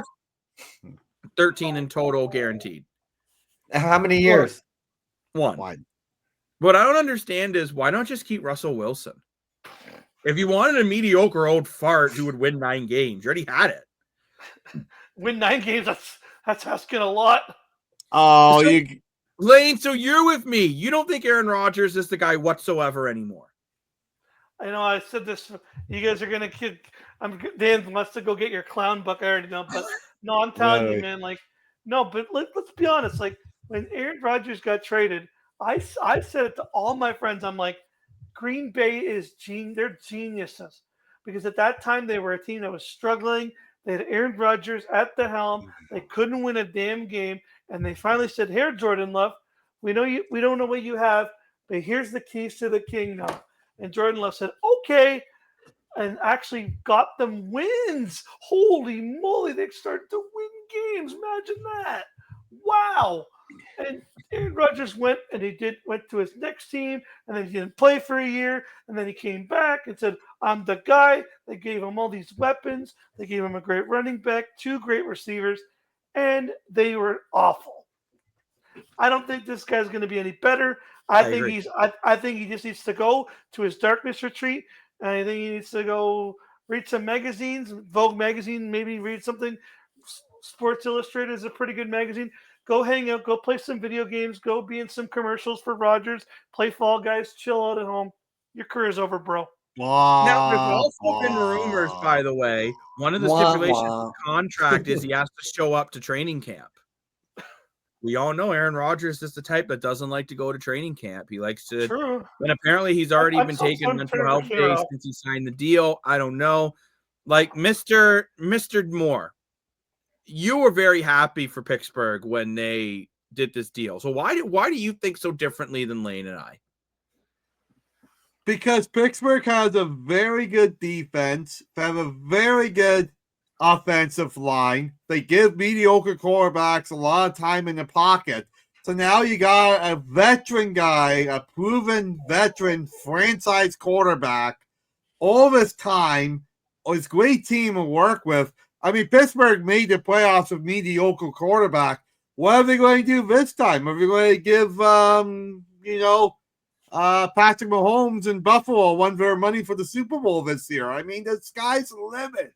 This is exciting. It's one last final hurrah for one of the best quarterbacks in history. Turn it around. Turn around every time we do it. Look, I don't know. He's 11. He's no better than Russell Wilson. You're acting like some big upgrade. For bleep's sakes, the Jets were better with Zach Wilson. They literally got a better record with Zach Wilson. The guy who's too busy hitting on your mom instead of playing. Guys, he helped me out. 10+ wins, Rodgers this year. You watch. Yeah, easy. 12 wins, no problem. Yeah. Watch it for the Steelers. I'm going to say this, Lane. Do you think Rodgers is lucky if he even finishes the year? I think he is. Yep. He'll get hurt halfway, and then they'll wish they still had Justin Fields. He's still got that flick, that sweet. Exactly. Just the it's beautiful. Yeah. And just like Morford just said, he has a line that's going to give him some time and create some magic. Aaron Rodgers gets hurt when he gets a coffee. No. Yes, he does. His injury when he was on the Jets, he didn't even get touched. No, you guys watch. Yes, I have eyes. You guys forget he's 42. Like. That's old. So what? That's old, man. Yeah, but he had a year off, and then last year, he sucked. He sucked. I know. Yeah, but the Jets. The whole team sucked. It's New York. He had no time at all. That offensive line was no time.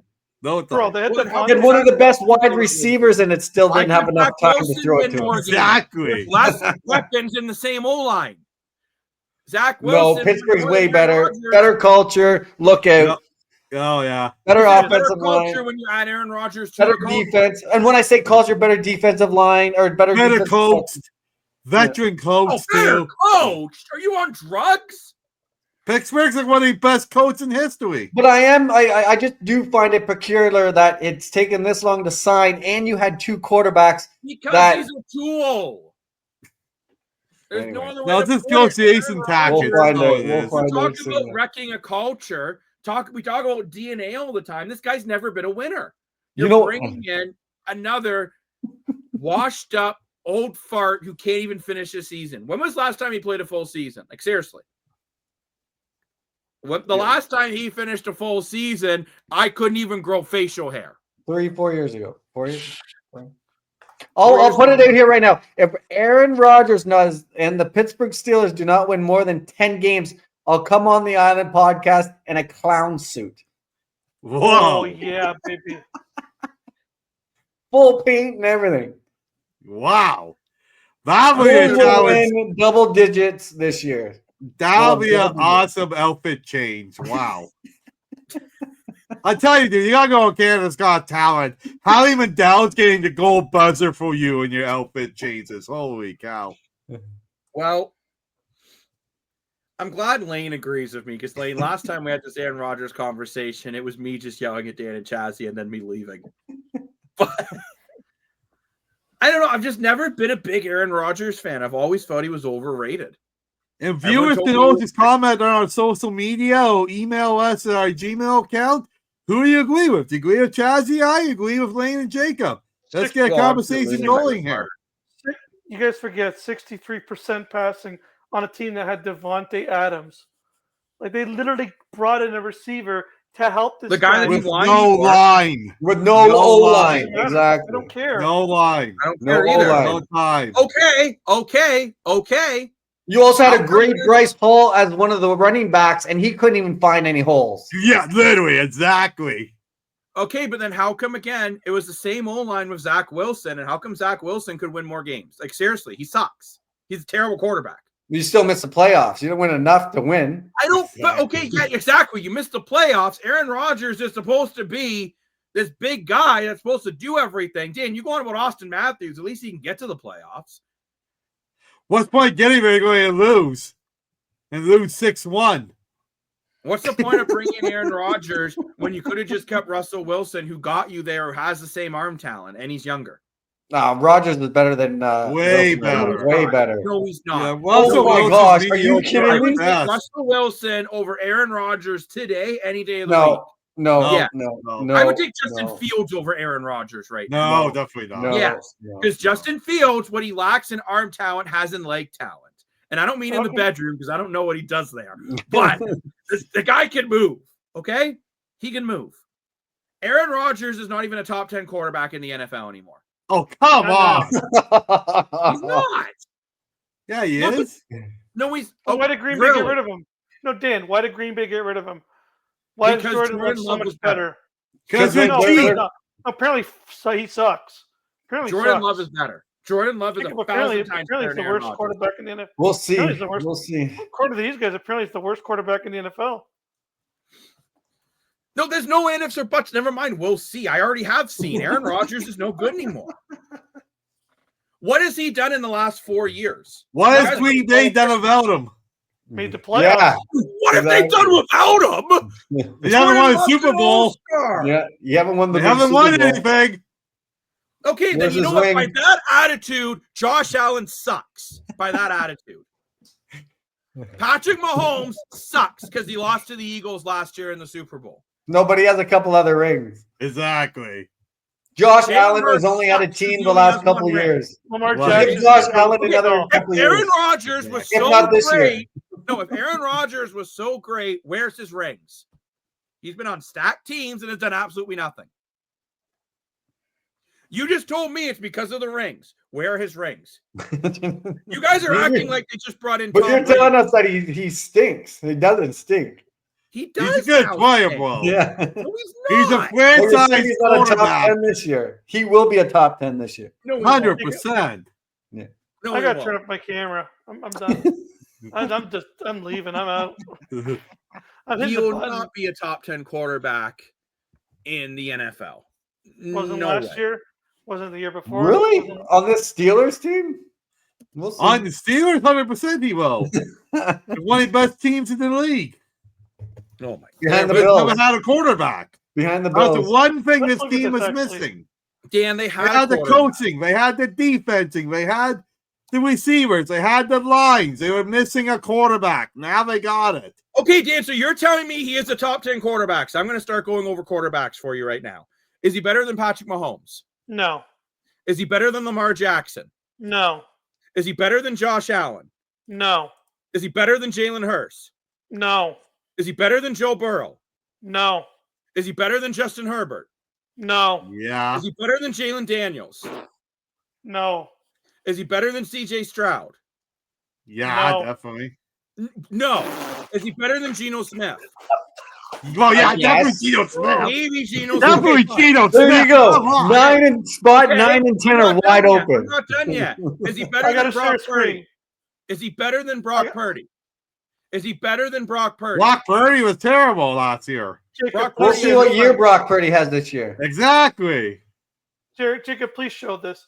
Please share that. I know it's a podcast. Please. Okay, please share this. So everybody can see. So, okay, we got one. Where is he? Okay, 20. And this is this year, not last year. Oh, let's go. Okay, Lamar Jackson. Okay, Josh Jaden Daniel. Oh, yeah, Matthew Stafford. Tua Tagovailoa. Oh, there he is. Matthew He Stafford's almost better dead than Aaron last. Rodgers. Oh, there Yeah, he but is. that's Dead speculation. last. This is a Dead rebound last. year for him in Pittsburgh. How is that Rebound year for speculation? Those are Pittsburgh. numbers. Rebound year for Aaron Rodgers. They also said Calgary Stampeders offense can't score. Yeah, exactly. Where's that They gotten don't even them? have him in the top. Exactly. They don't even Aaron have him in the top Rodgers is the Vernon Adams of the NFL this year. Watch. Oh my. Watch God. it. Watch this. No. Anyway, we got it. No. 10 plus wins. You guys are seriously telling me you think he's better than Matthew Stafford? Stafford? Well, he's better than Geno Smith, 100%. I don't think Comparable. he is. Smith put up better numbers than They than both Aaron can Rodgers. throw, like, they both have nice toss, like the way they throw the ball. You know who Matthew he's comparable Stafford to? literally dislocates his shoulder, puts it back in, and finishes the game. You're going to see Aaron Oh, Rodgers. I have all the respect for Matthew Stafford. You know who he's comparable to? Honestly, Dak Prescott. I'd say he's about a Dak Prescott. I would take Dak Prescott. Dak over Aaron Rodgers. Prescott's $80 million. You got Aaron Rodgers for 13. I would be very happy.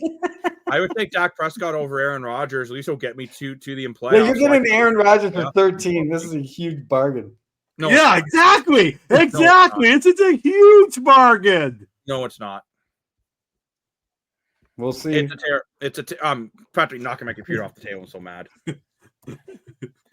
Aaron Rodgers, no. Yes. He's just a no. As long as they keep the mics off the players while they play. Yeah. He only completed 63% of his passes through 11 interceptions. His total QB rating for QBR was only a 48, which is what's 25th in the entire league. Yeah, New York. That was last year. We're talking. Exactly. New year. Yeah, we're talking New last year, year. He new hasn't played team. a Let's game yet. go. Yeah. No. The last good season Aaron Rodgers had statistically was realistically 2020. That's 5 years ago. A lot has happened in 5 years. The world has He's gone gotten a upside lot down. older. He's gotten a lot of injuries. He was 5-12. He won 5 games last year. 5 games. So now he's going to do more than double this year. Yeah. 5 games. Double, blow coffee. Let's go.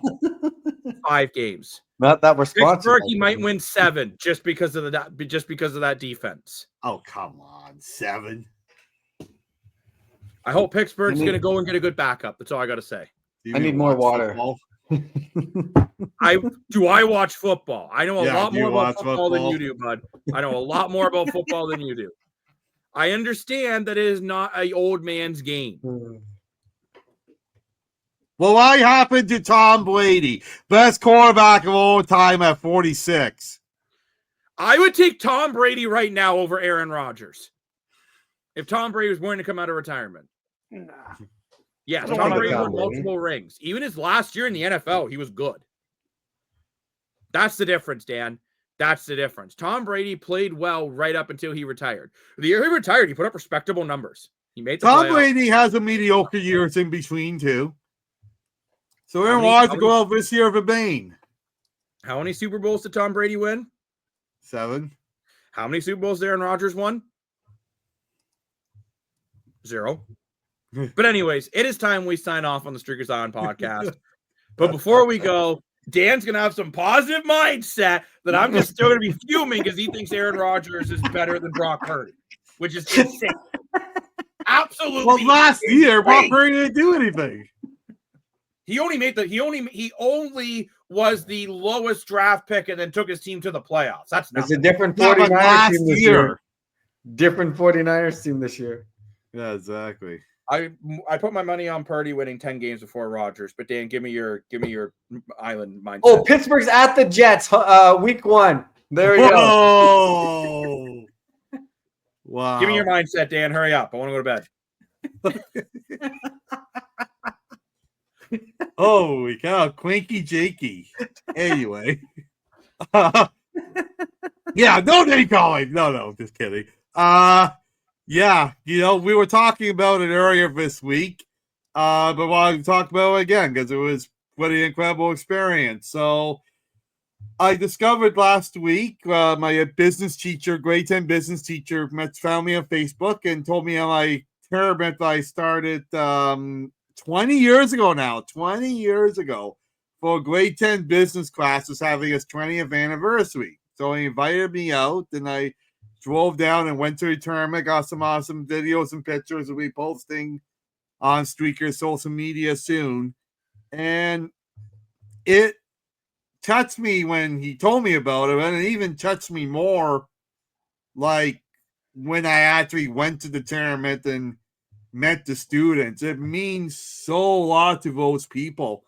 And, my teacher pointed out that you've made people smile for the past 20 years by putting this together for people with disabilities and without disabilities and supporting inclusion. And this was a big deal 20 years ago and still a battle we're fighting today. And it really, really hit me emotionally. And I think the lesson is no matter how small you think a project is, it could be booming 20 years later. And, it was an amazing experience. So I just want to thank my teacher, Mr. Hasenack, as he's a listener to the program here of the on the Island podcast, and want to thank Joan of Arc High School in Barrie, Ontario, for welcoming me with open arms after 20 years, and for Hasenack's business class to keep winning the tournament. It's pretty amazing. I'm very thankful. I'm so happy we could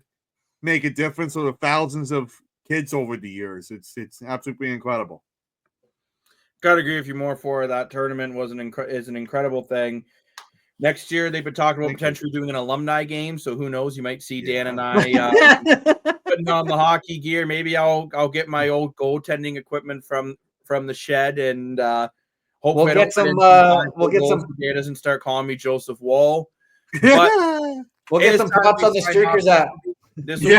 For that. This will be the just want to give a shout out to Mr. Crawford, who he was Cameron's side, but he was my geography teacher, and he was the hockey coach for the ball hockey way back in the day. He was going through the OHL, unfortunately had a knee-ending injury, but his son is now a part of the OHL, the Owen Sound Attack. So say maybe we'll have to get his son on an interview here one day on the island, but huge shout out and thank you to him too, because of Elfo's teachers, they made a big difference, and it's amazing. There are some great teachers out there. We do make a big difference. But the bonfire is unburning on the island. Yes. This is the longest episode on Streakers On podcast history. So I am Jacob Moore, self-proclaimed sports analyst. Yes, by a lot. We are joined once again by Lane Dash and Dashco, Chazzy 5.88, who puts a capital E in CEO, and of course, Mr. Moore for your money. Woo! We'll see you later. Bye-bye. See you Thursday.